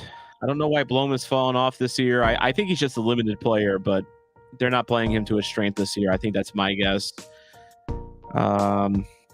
Yeah, Brad Whiteside. What did I say? The second half, Darth Vader in a dark hallway. I got that reference. Yes, he did. Bell scored that. Jake is blaming Kane goes to the games for this, and Kane is not disagreeing with that. So as St. Louis City Twitter comes unglued, starting to turn against one another. We had a inter-River City Ramble fight over Thorson just a little bit ago. Now we got Jake and Kane going after each other. It's all going off tonight. Yeah. Adding insult to injury. That is a good line there, John Bell.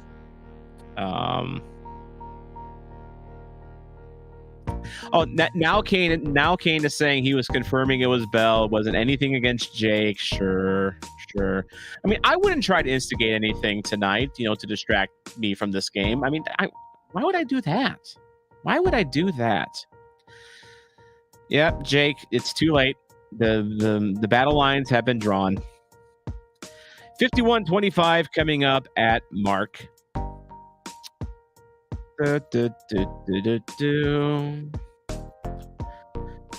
Oh, man. Hello, darkness, my old friend. I've come to talk with you again. I don't think this is the first time a former player has scored on us. I don't think so. Could be wrong on that.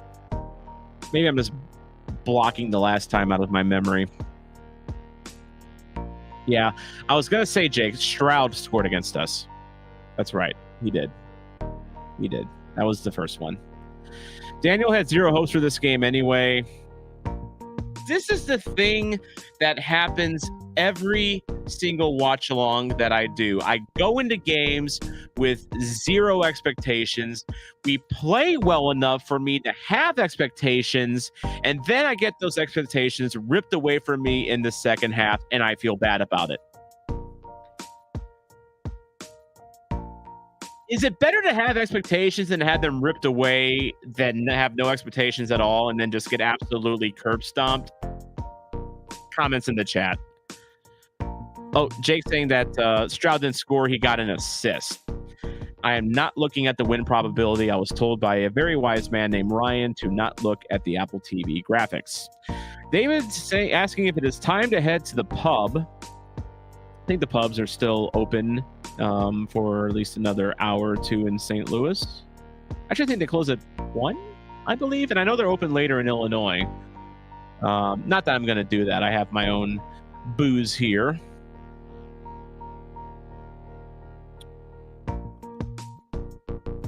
Sean is saying it is time to give up on the season unless we win this game by a super miracle. Super Mackay Joyner.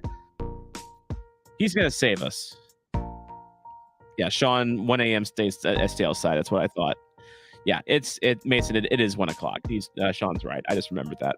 I know it's like if you went to like buy beer at a gas station, for instance, they cut you off at 1 o'clock. I remember that because I used to work at gas stations back in the day.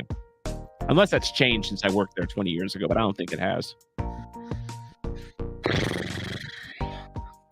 Not quite at the point of hard alcohol yet, but I'm getting there as Kojima tries to feed a pass, gets dispossessed, cleared away. 54-05 coming up at Marky Mark. Daniel, see, the thing is, even last year, we tended to fade late in games. We were tied or losing in the last year. We struggled late. So I stopped getting excited over solid first halves.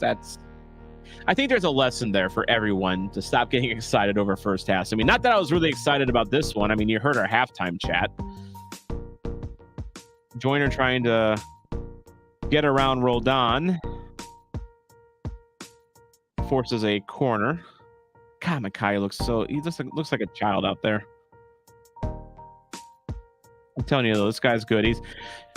He's playing left wing, trying to be that Celio beat his defender type. Of course, he's not Celio, but then again, Celio's got a few years on him anyway. He is a literal child, 17 years old, so he looks the part. I get it, guys. He's a child.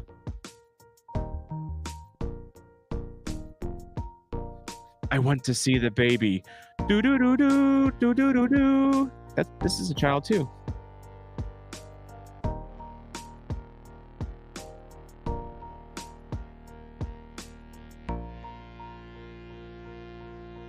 All right, it's rock music time. Rock music time.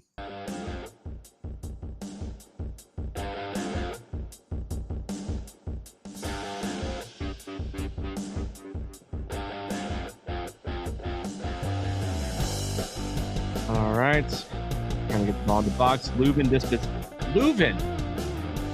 Dude, where has Edouard Leuven been this year? I mean, I know he was hurt for a while, but like he has just been an absolute non-factor. These touches have been just absolute shite. Hey, there's Leuven. Almost a good ball in the box. Does he say his name and he appears? I believe in Edouard Leuven. I believe in Leuven.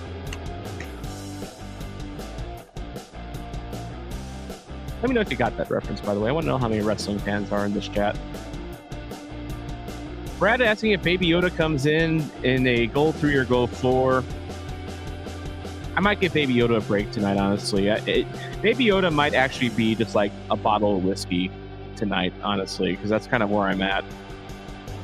We'll see. We'll see. It depends on the manner and timing of the goal, I guess.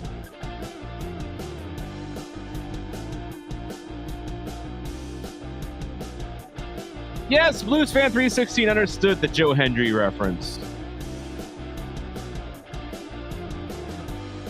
Love me some Joe Hendry.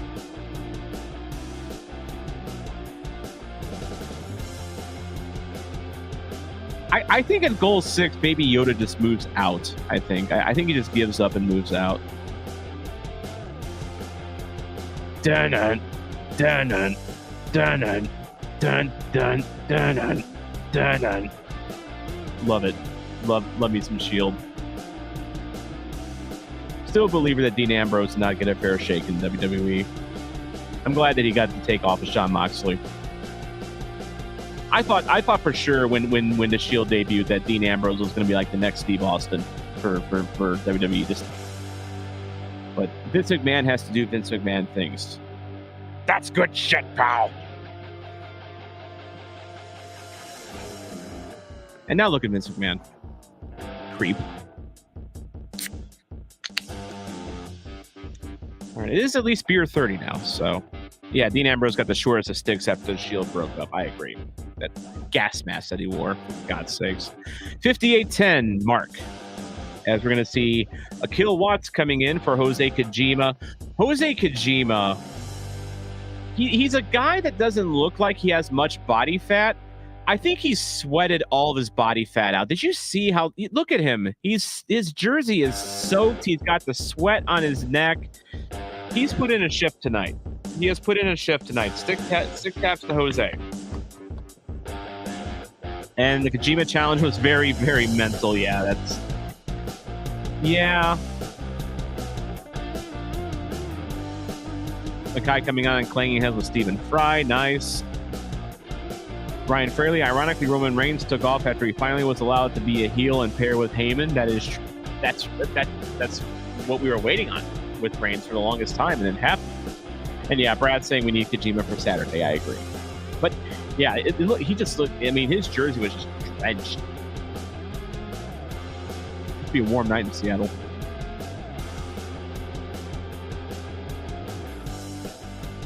Chris Durkin, 4.6 miles covered, followed by I saw Thorson and Klein out there covering some ground.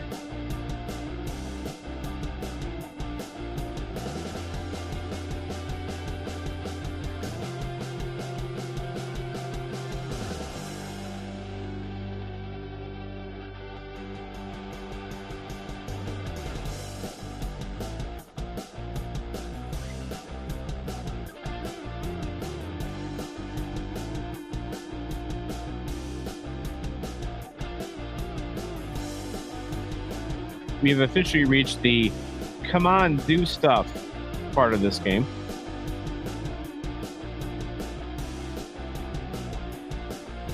Midfield turnover, we got 60-10 at Mark.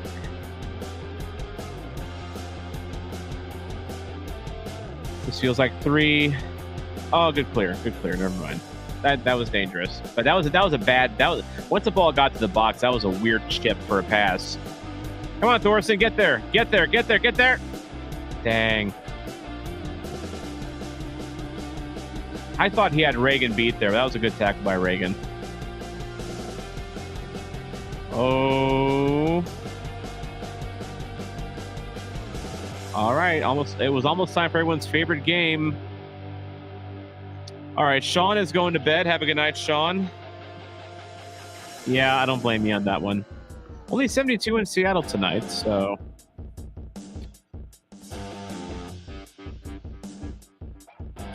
All right, Thor was going. Yeah, I thought Thor was going to get there first too, but that was a good tackle. Good tackle. Oh, man.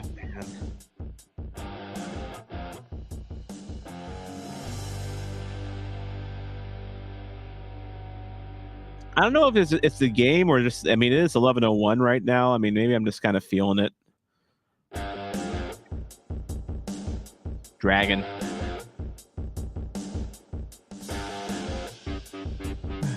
I mean, we're keeping the pressure on Seattle here in their own zone. That press has kind of made a comeback.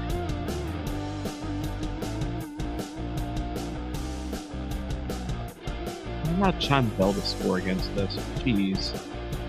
Okay, it's promising. Fine. Get it out wide. Needed a stronger pass there. Needed to hit him in stride. And Klein gets bodied off the ball because he's 5'7" and 139 pounds. Still alive, though. Here's Watts. Staying alive. Loses the ball. Tries to tackle. Doesn't get there. Oh, good recovery, though. Leuven. And the kick is good. I'm skeptical of Leuven. I'm skeptical of Leuven. I think the scouting, Daniel, for the top 5 picks in the Super Draft has already begun. It's probably knowing Lutz and the scouting team like I kind of sort of do. I mean, I'm sure they're looking at players as we speak. Yeah. Did the Battlehawks see the kicker next season? Because I know a guy from Germany that would be really good at it. I mean, they are playing in an American football stadium, as Brad Whiteside points out. So, yeah, he's in the right stadium for that sort of thing.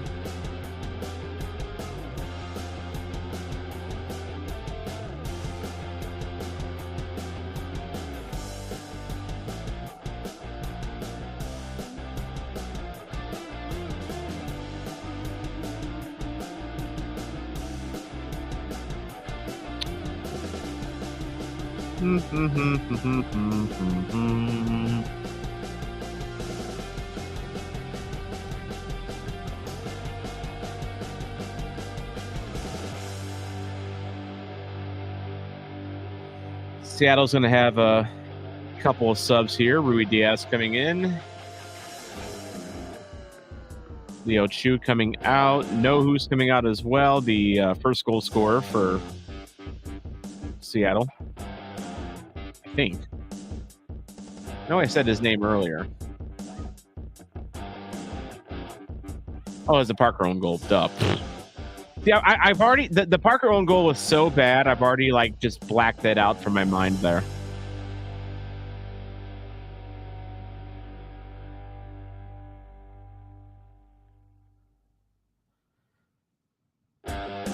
Woo-hoo. Okay, Leuven trying to advance the ball. Neary trips over the ball. Covers Watts far side. Totland. Back to Durkin, over to Totland.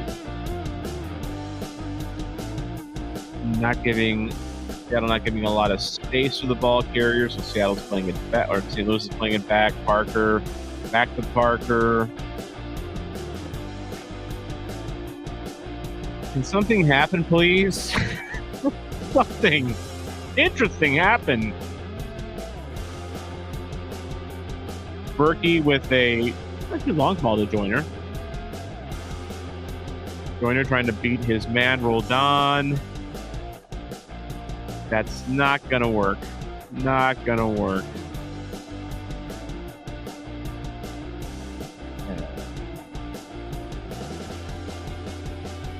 I mean, I like Joyner's confidence going forward. I will say that the execution so far, trying to beat his man, is not there yet. But I mean, he's not afraid. I mean, he is absolutely unafraid to take on his man. I mean, we've missed that element since Celio went down. I mean, Celio was a one-on-one maestro.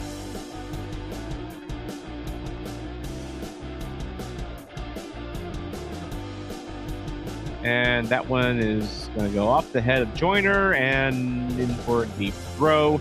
66-10 coming up at Mark.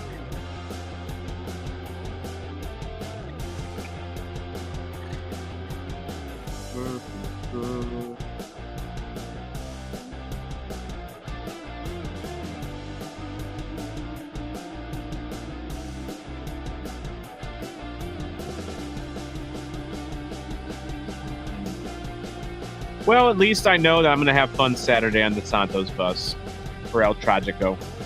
I don't know about the game itself, but I'm going to have fun on that. Kane is just building speed. You know, he's now 9 seconds ahead of me.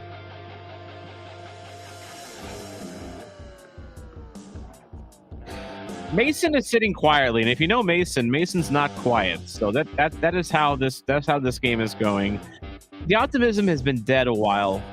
now, I think, honestly. Like, the one reason I've not reached for the hard alcohol yet is just because I feel that it would make me sleepy. I mean, I'm drinking beer, so I mean, and this is probably not helping either, but yeah. In my ATAR koozie, by the way.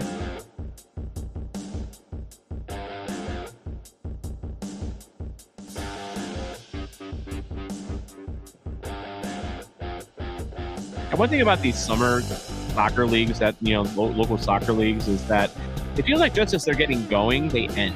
Like, it's a very short season. Like, they play 10 games total, 5 at home, 5 and away, whether it's ATAR, whether it's yesterday Ajax St. Louis took on AFC Columbia. I think that was the final game for both teams.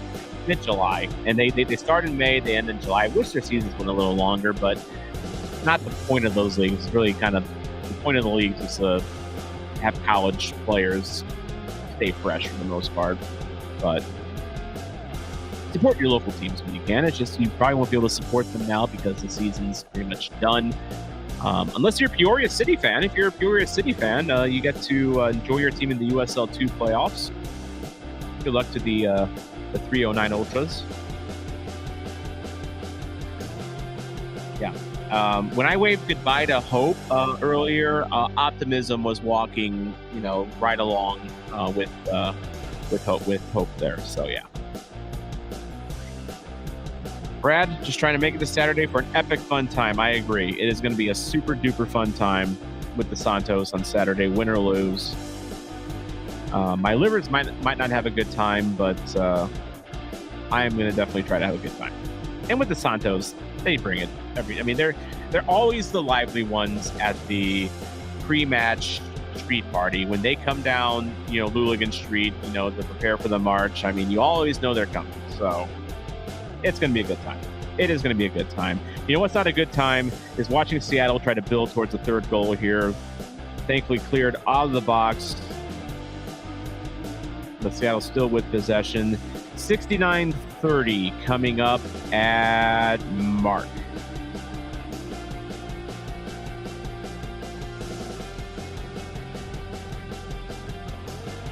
Oh, yeah. Yeah, Brad noting the My Liver is going to be pulling a full open to close shift on Saturday too. Probably even to close the register. Even after closing, it's probably going to be, it's going to unlock the door for opening a business, and then it is going to lock the door when hours after the business actually closed, and it's time to go home. I'm so glad I don't have anything going on Sunday because I don't think I'm going to need that Sunday to recover. Kane is keeping the optimism alive. Still so blindly optimistic. I believe we will get at least one goal. Mason and I need one goal because we are competing in the Chris Gebhardt's St. Louis Soccer News Charity Challenge. I am currently tied for third in the most correct guesses of city goals this season. So we need one goal to keep title hope alive. I am trying to raise money for Stray Rescue of St. Louis. If you go to stlsoccernews.com, you can read about the charity challenge that we are doing. Mason, I know we got to stop making the same picks, though, because you're ahead of me. I get it. But you know what? I mean, hey, Piggy, or at least I think it's a tactic that I think can work temporarily. And then you split off once my hot streak goes cold again. Brad is going to be on the Santos bus, and then... Oh, that went wide. Whew. Brad is going to go into the Santos bus, and then he's going to set up some tech for his dad on Sunday. Good luck with that. Good luck with that is all I'll say. Yeah, me and Mason just share the same brain cell. He doesn't even consult with me. He doesn't need to. Kane.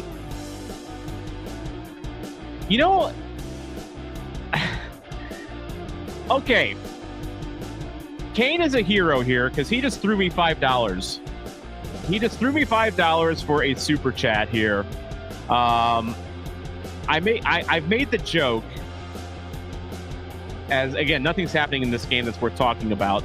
I've made the joke that if 10 people have subscribed to my supporters section, which is 99 cents a month, that means I can get a frappuccino and a muffin. You have just paid for an entire coffee for me, Kane. You are an absolute hero, Kane.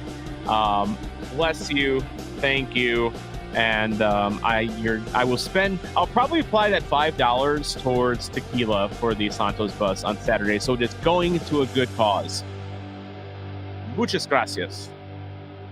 Rui Diaz with a chance. Saved by Berkey. Rebound again. Saved by Berkey.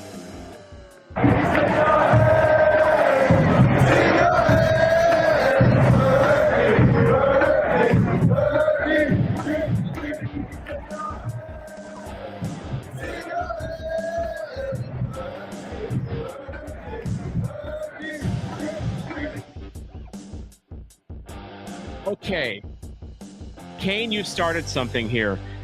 I can now get a coffee and a muffin just from this watch along alone. Brad Whiteside contributing to the tequila fund this Saturday for the Santos bus with another $5 donation. Thank you very much, Brad. Much appreciated, dude. You are a real one. That also buys you a next to me on the bus. So there you go. You get the best seat in the house. So assuming I remember the shower before the bus, then it won't be them. I'll shower with you. I promise that. Yes, Brad, that will definitely happen. Thank you. Corner kick by Seattle goes far out wide, so Seattle still with the ball in the box. Good defense. Seattle not really able to do much. St. Louis basically playing with everyone back at this point.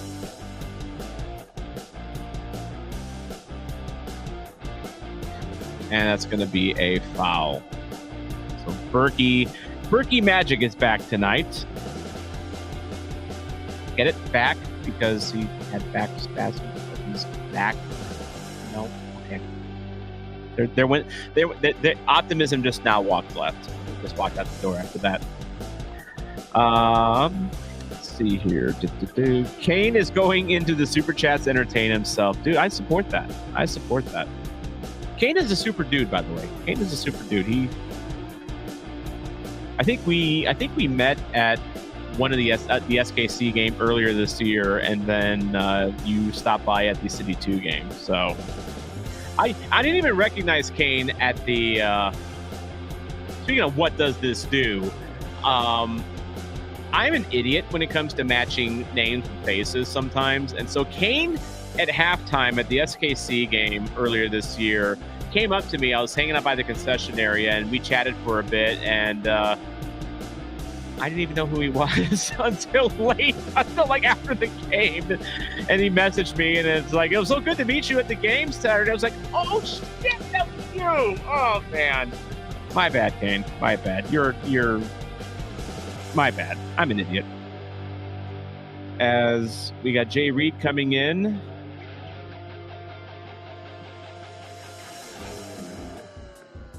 Also, I saw Thorson just come out because I was going into story time there. Kane may not be a Super Santo, but I am super supporter. There we go. He's super. Thanks for asking. All right. Daniel, God bless playing defensive soccer while down 2-0. In related news, we are bad. It's just a question of how bad do we want the score to look at this point. Brad saying that was a flop. I didn't see it because I was going into story time. Brad, I'm really bad with names and faces. Good thing that is my job, LOL. That is correct, Bob. I agree with you, Bob. Look forward to being on the bus with you on Saturday, Bob. Oh, shot! An actual honest-to-goodness shot. Dude. When was the last time we hadn't even had a shot on net? That just made me realize we have not had a positive shot on net in ages. That is how fugly this game has been. We can do that? Yeah, we can shoot on net. It's amazing. Kane, don't blame yourself. Don't blame yourself. It's fine. Fine. I'm derpy. I know, an actual shot on goal. Imagine that. Kill Meg that shot too. Yeah.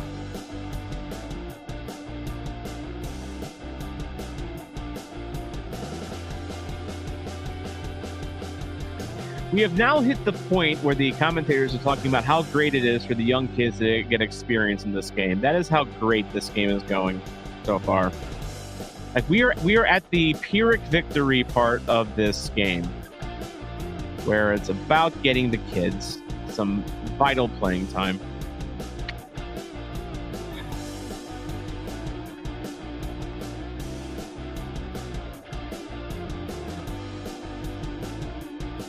Oh, this is interesting. I gotta show you this. We got some potential breaking rumors, not news, but breaking rumors here. Joe Tanzi, who is a Philadelphia Union beat writer, has over 6,000 followers. I'm hearing that the Union has some interest in acquiring St. Louis City striker Sam Adeniran. So is Sam Adeniran going to rescue Philadelphia Union? And what do you think the Union would be willing to give up for him at this point? Because, I mean, again, he's out of contract at the end of the season. Back into normal there. Very interesting. I guess not LASK,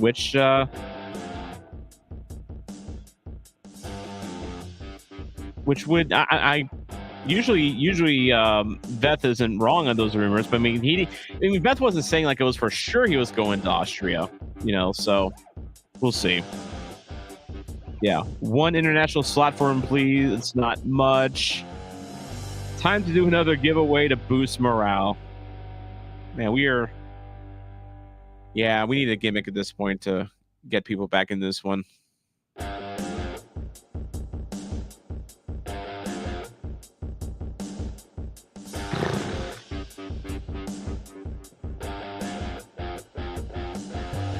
Is it time to just maybe, oh, here we go. Morris on a long break. All the space in the world, but Berkey with the save. That was not a great attempt by Morris, though.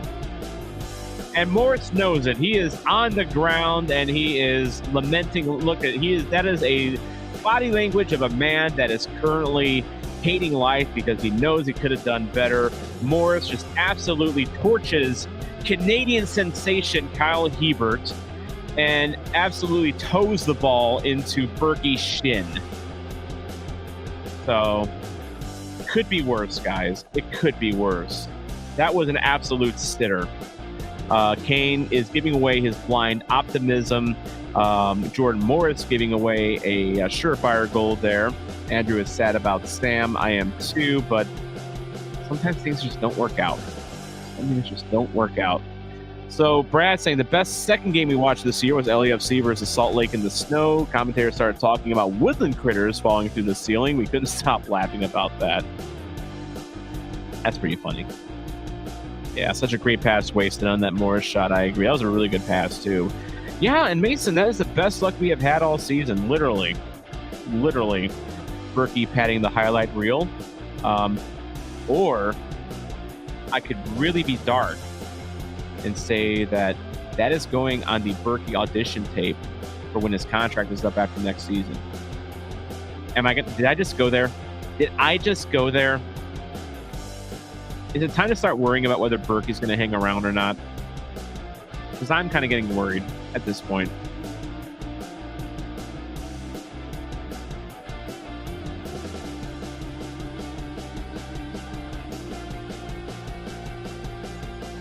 Okay, Mason, I'll put it down. Unlike other podcasts that try to shove out our 30-something stars, we don't do that on the River City Ramble. By the way, shout out Santi Beltran. How you doing?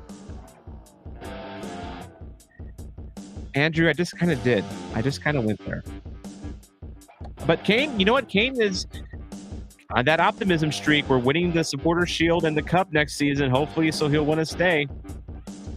Yeah, I can see that. I mean, look, what pressure does Berkey have at this point? I mean, besides the fact that he has, on many weeks no defense playing in front of him, but like, we're not getting relegated, we're not getting promoted, so Berkey goes back to the pressure cooker that is a top 5 European league. Does he want that after being the guy in Dortmund for all that time?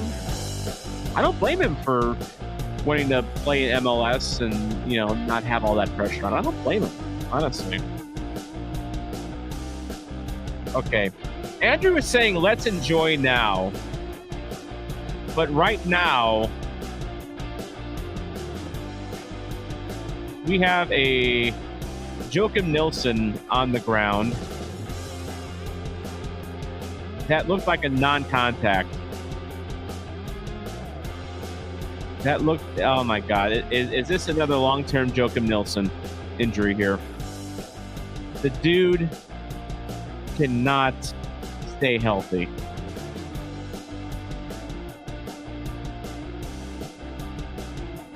This is bad. In real talk, no other fan base is like us. Any player in the world would be lucky to play in front of our crowd. We are the Leafs fans. Oh, no, we're not. We're not there yet. Come on. Oh, come on. .gif. That I know Breakfast King's talking about the Nilsson injury, but I'm also firing that your way, Kane. How dare you? We're not Leafs fans. Come on. Nilsson made it a whole 83 minutes. As we are now going to see... We're going to see Jabulo Blom and Josh Yarrow come out.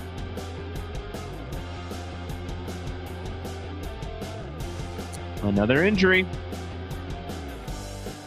Isn't it oddly poetic that John Bell has a good game against us and scores a goal against us as another one of our center backs gets hurt? Just ironic, isn't it, at this point? I mean, it's not... I mean, it'd be funny if it weren't sad. Leuven's night is done. Blom is coming on. This does not feel like an offensive move. This feels like capitulation now. It feels like, let's not allow any more goals. Let's walk away from Seattle with just a 2-0 loss and lick our wounds. And hey, Leafs Cup's coming up, so we get a break. Yay! I think that's where I'm at right now. Kane is saying, yes, we are. Die Hard, it's always our year. Just absolute unwavering support and unwavering? Unwavering. Have you seen St. Louis City Twitter lately? Unwavering? And well-educated on the game. Well, are Leafs fans educated?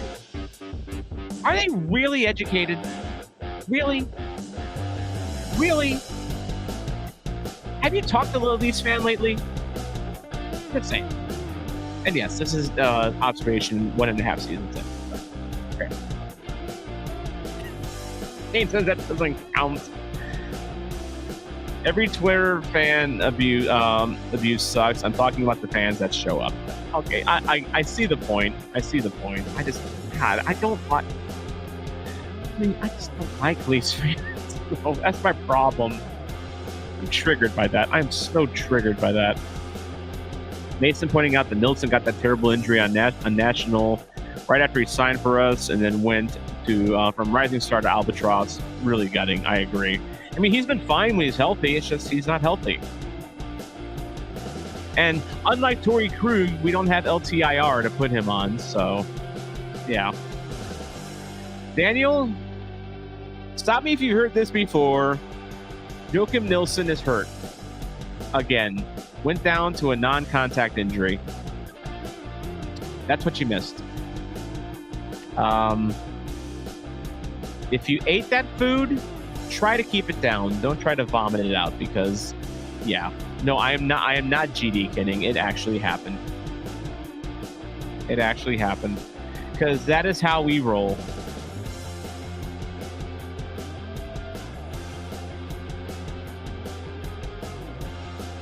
You know what?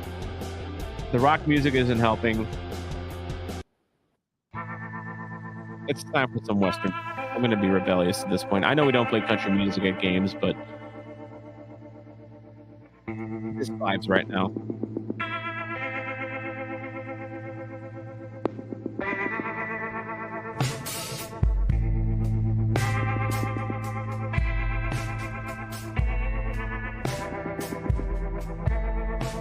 I don't know. This feels like music that you would play like when you walk into a ghost town. Goatland, free kick, and that one lands in the Puget Sound.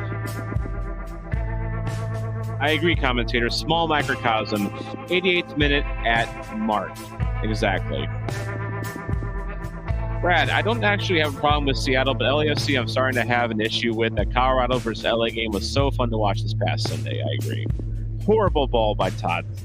I got Tots on the back of this, but he has not been playing his best footy in the last couple of weeks. Pretty brutal. Pretty brutal. Daniel thinking I should find some funeral music. That's the vibe this game has. No, funeral music was this past Saturday. It was 100% this past Saturday. Last Saturday felt like a death march. Vancouver, for God's sakes. Colorado Rapids at home felt like a death march. Colorado on the road felt like a death march.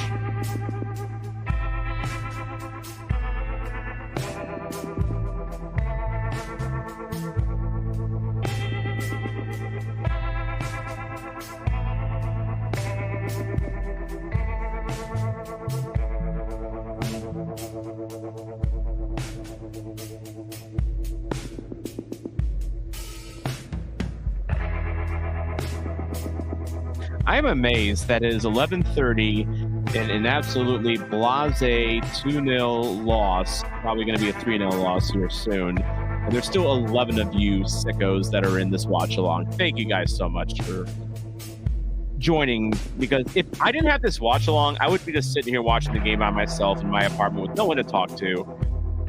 I'm sure you guys would be in a similar situation. I was telling Mason before I started streaming that these games are like therapy at this point because we need to talk through this shit with this team, honestly. 5 minutes of stoppage, by the way. We're at 90:05 mark. So 4 minutes, 5 minutes. Actually, it's officially 4 minutes. 4 minutes. Mason was correct. Kane said he was going to say 4. We'll go with that. Kane, you win a round of applause for David Cotton, noting the joys of Pacific time as he lives in the Pacific time zone of Redding, California. So he's doing fine. I'm dragging. I'm kind of dragging right now, honestly. I usually go to bed around this time, so that's why. So I'm a normie that has a job, and then 6 o'clock comes early. All right. Kane, it is a decent 10:30 there. That's right. You are in the Mountain Time Zone.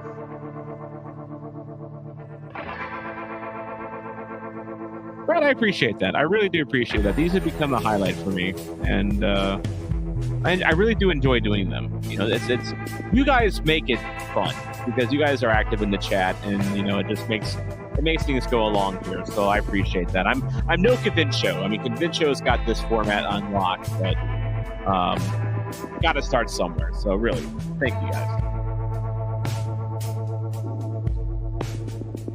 All right. Although I noticed Convincio doesn't do a lot of these anymore. I've noticed he's got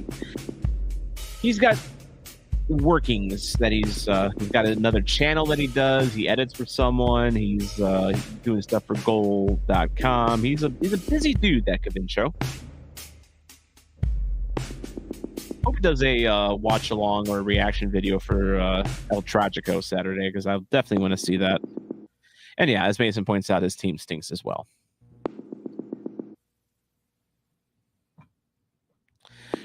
Things have gone bad, as Daniel points out, when we are celebrating calling the stoppage time correctly. Yes, we are at that point where we celebrate correct stoppage time picks, as we are about to get blanked in Seattle.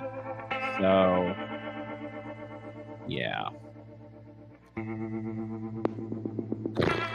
Well, this is very on par for Seattle. Like Seattle does not score very much.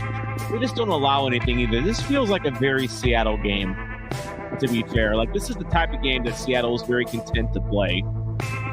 They keep the scoring down. They play a solid defensive game.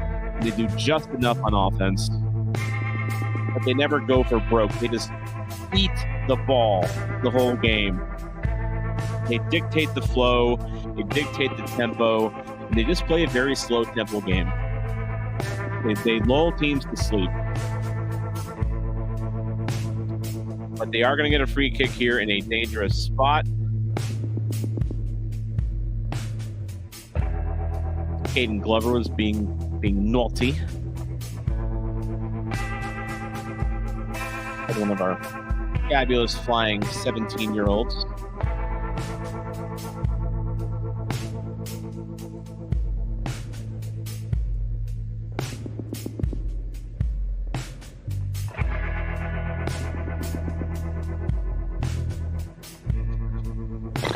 Might be the last kick of the game, honestly.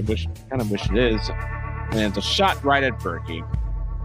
Mason, if we get worse than San Jose, I'm going to go live in the woods. I don't think we're not going to be worse than San Jose. San Jose is losing. The wooden spoon may yet reside there. I think it will. Final whistle. 2-0 loss. Kane, once this game is done, I'm going to go watch the highlights of our games against Sporting for the 500th time. It'd be much more entertaining, so start that watching. More entertaining than this. Full time. GG's.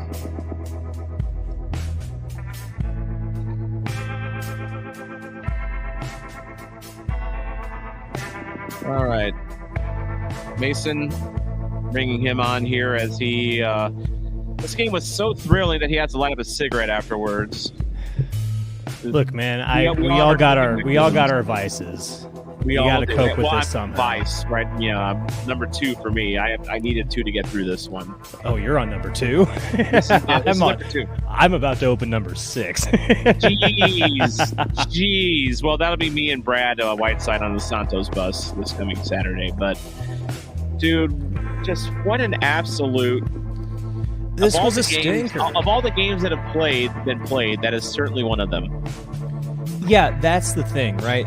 Last Saturday, that game was apoplectic, right? Like, that game made you feel something, even if what it made you feel was angry.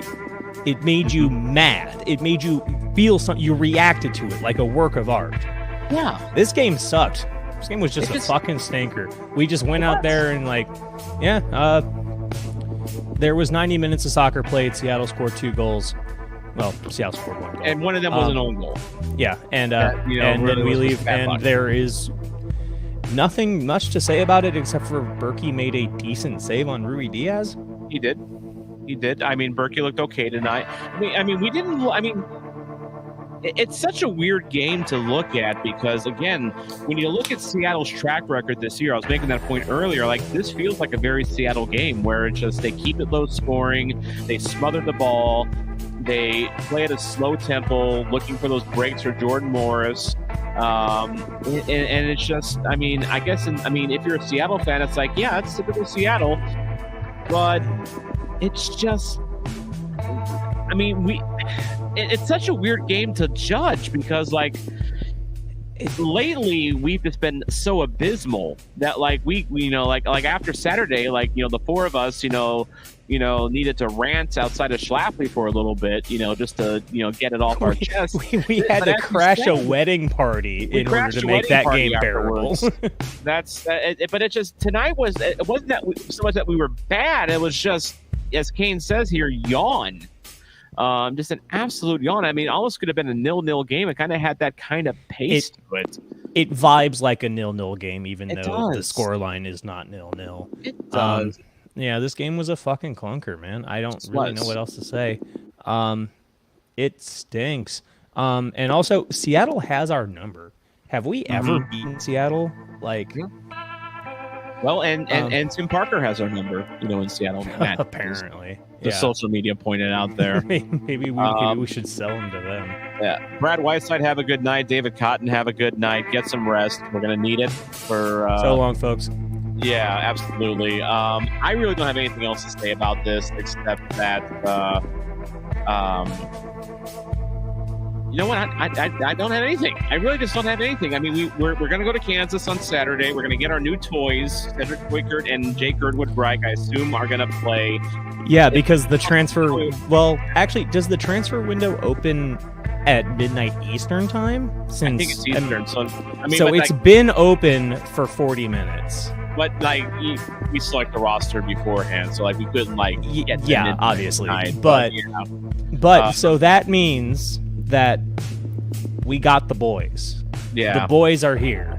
By the way, good night, Breakfast King, by the way. Thanks for joining me. Bye, Justin. Good to see you. Yeah, good to see you, Justin.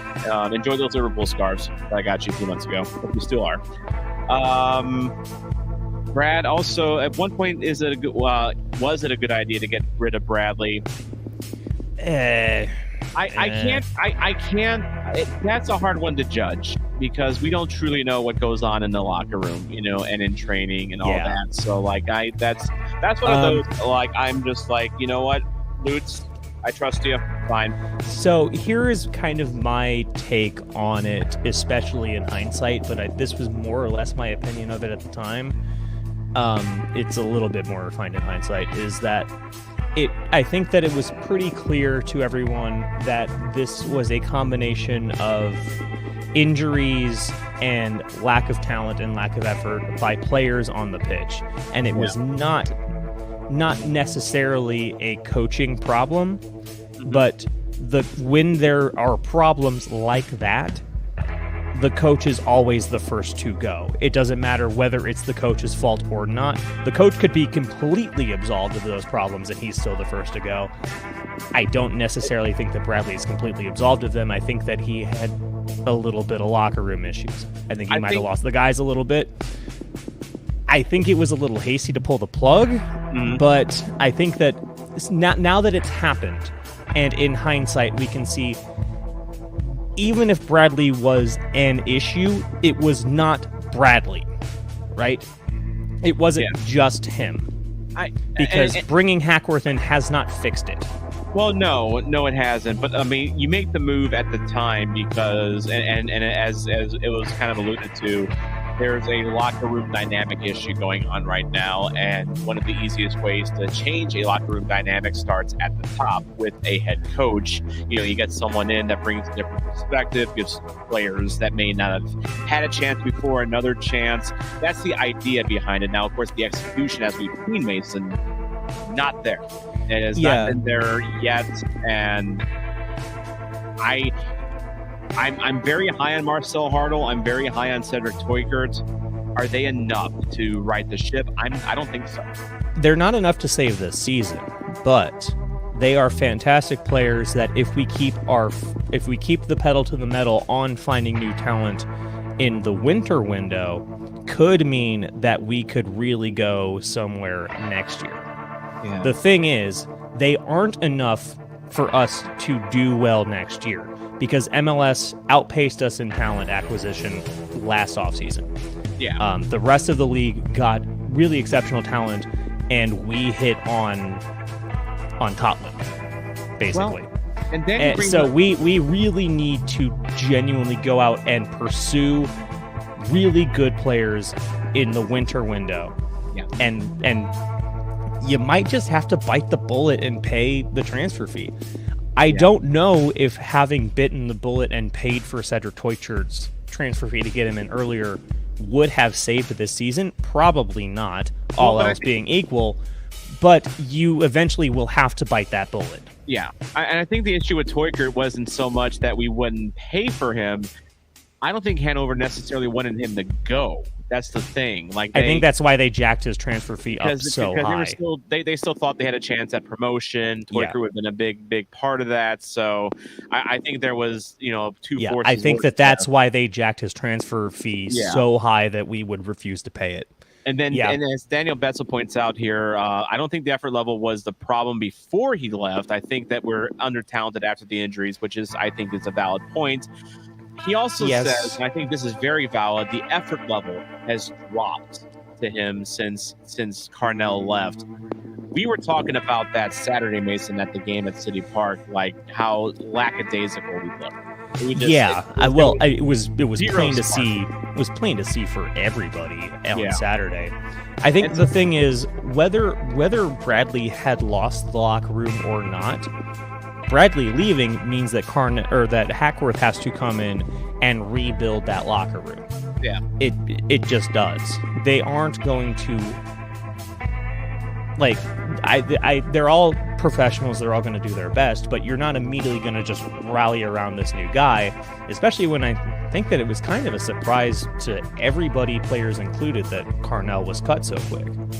Yeah, exactly. But now looking ahead, I mean, we're I think we're going to be without Nilsson for a while again, and who knows? Yeah. I mean, Vasilev looked like he broke his nose. Does he bite the bullet and play with the mask, or do we go without him for a little while? I know exactly what Vasilev is going to do because he broke his nose in the first game last year. Yeah. Or very early on last year. Mm-hmm. And then he was in the next game. He was wearing the face mask, and he took it off after 5 minutes. He's going to do the same thing. He'll be there on Saturday. They'll make him... He will insist to the medical staff that he's not going to wear the face mask. They will insist to him, wear it for a couple of minutes. You'll get used to it. He'll wear it for 5 minutes, say, I'm not used to it, and take it off. Yeah. And didn't he shed the mask at the Sporting Kansas game the first time around? Was that Man, it might have been. And now, I don't remember. Now we're about to play them again. It's like deja vu, like all over again. It's terrible. Brad even says his wife just said they look like they're just going through the motions, which it kind of looks like that to me. This whole team is just a ship lost at sea at the moment. And a coaching change, I think, might even exacerbate it. Whether you think that Carnell should have left or not, I don't necessarily think that a coaching change is going to help that situation, especially a guy like Hack, as Hack has been rumored to not be a dictator in the locker room, not be an authoritarian. He's not going to come in and demand things out of players. He's going to try to encourage them and build them together into a group. This is from what I understand from hearing other players talk about him in interviews and stuff. That's not his style. And what were you going to say, Tom? I was gonna play. I just came across an interesting Twitter conversation. Chris Gebhardt tweeting out that John Hackworth cannot be the manager of this club next season. I've seen absolutely nothing tactically or motivationally from him that makes me want him to be the permanent manager. Taylor Twellman replies, good point here. Name me one player who can score goals. Yeah, that's our problem. There is no one. Remember, Chris, I love you to death. I'm taking Twellman's side on this. This is not necessarily a Hack problem. Here's one thing I will say.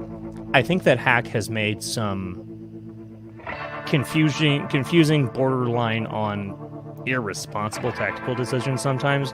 But I think that he's also still trying to figure out things that he can do with a extremely limited roster and trying to play guys in unconventional positions, and it's not working.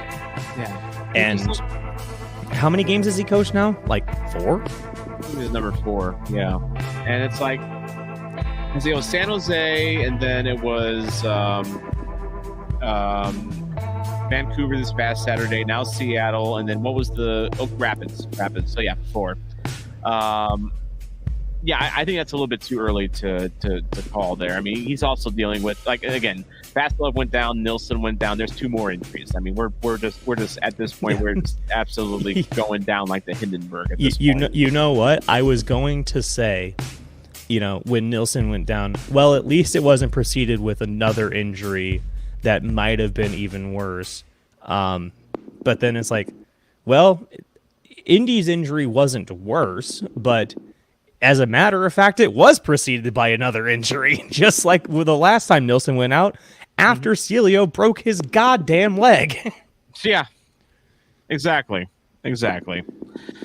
So, all right, I think we've said enough. I think this team's got problems that are either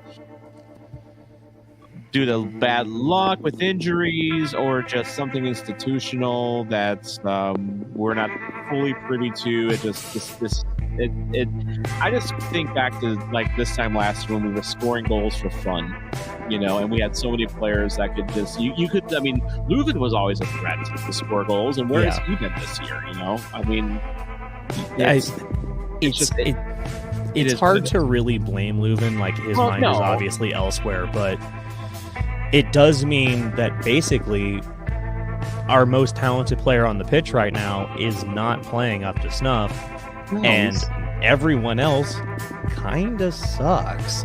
Yeah, that's the. And Leuven seems like someone that, like, when Klaus was on fire last year. I mean, of course, that's going to lift up Leuven per se, but like Leuven to me, he needs something to work off of, and right now he doesn't have anything to work off of right now, and I don't know. Yeah. I don't know. If I had the answers, I would not be doing watch-alongs. I would be probably coaching somewhere. So, but alas, here I am. So, all right. Well, here's a little bit of a positive note that that I'll leave on, or that I'll make as a last point. I think that Twyckert got here early. He hit the ground running. He's been in training since May. He's probably ready to go. Yeah. I bet we see him on Saturday. Oh, I think we have to see him. Yeah. We have to. And I think now there's a good chance Gertwood Reich plays now. Yeah. Especially with Durkin suspended. Might even see him in his original role. and Australia's season just ended, I think, like a month or 2 ago. So, like, he still is in theory, he hasn't, rusted over yet, from an off season. No, it ended a little after Germany, I think. They play on a similar schedule to Europe, I think. So yeah, they're very similar. So yeah, and if Nilsson's out, then I think we almost kind of have to. So. Yeah. Alrighty. I still haven't heard any update about Hartl coming into town, though, which is a little troubling. I thought he was supposed to be here by now, but yeah, I don't know what the deal is there. I mean, of course, we'll probably get a thing tomorrow that shows him like stepping off a plane or something. So yeah, I was gonna say, like, man, the guy just had like the best season of his career. Maybe he's just like on vacation in like the Balkans or something.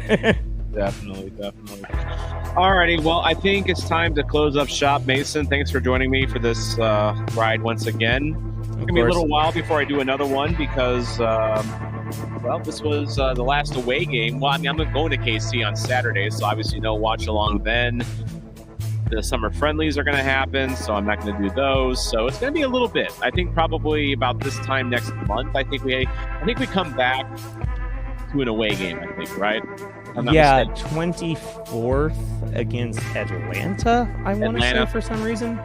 Yeah, let me look at the schedule here real quick. Yeah. Believe it or not, I do not know everything. It is actually the 24th at Portland.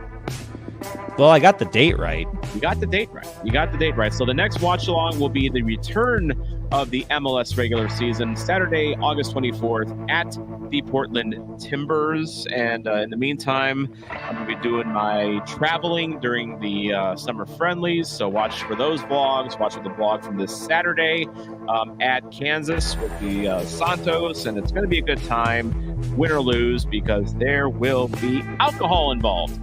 So have a good night, guys. We'll do this again sometime. And hopefully the next time we do this, we don't suck as bad. During the break, if you want more Tom, well, actually, Tom, I think that you're going to be a little busy, but we might be able to get a little bit more Tom on RCR during the break. Maybe. Watch for that. And of course, new episodes of River City Ramble. Find them wherever you get your podcast from. I will be on there as much as I can, provided I'm not out of town when you're recording. That's kind of the thing. So yeah. So all right. That's all from me. I'm rambling now too. So all right. have a good night, Bye, everyone. folks. Get some rest. It's almost midnight, darn it.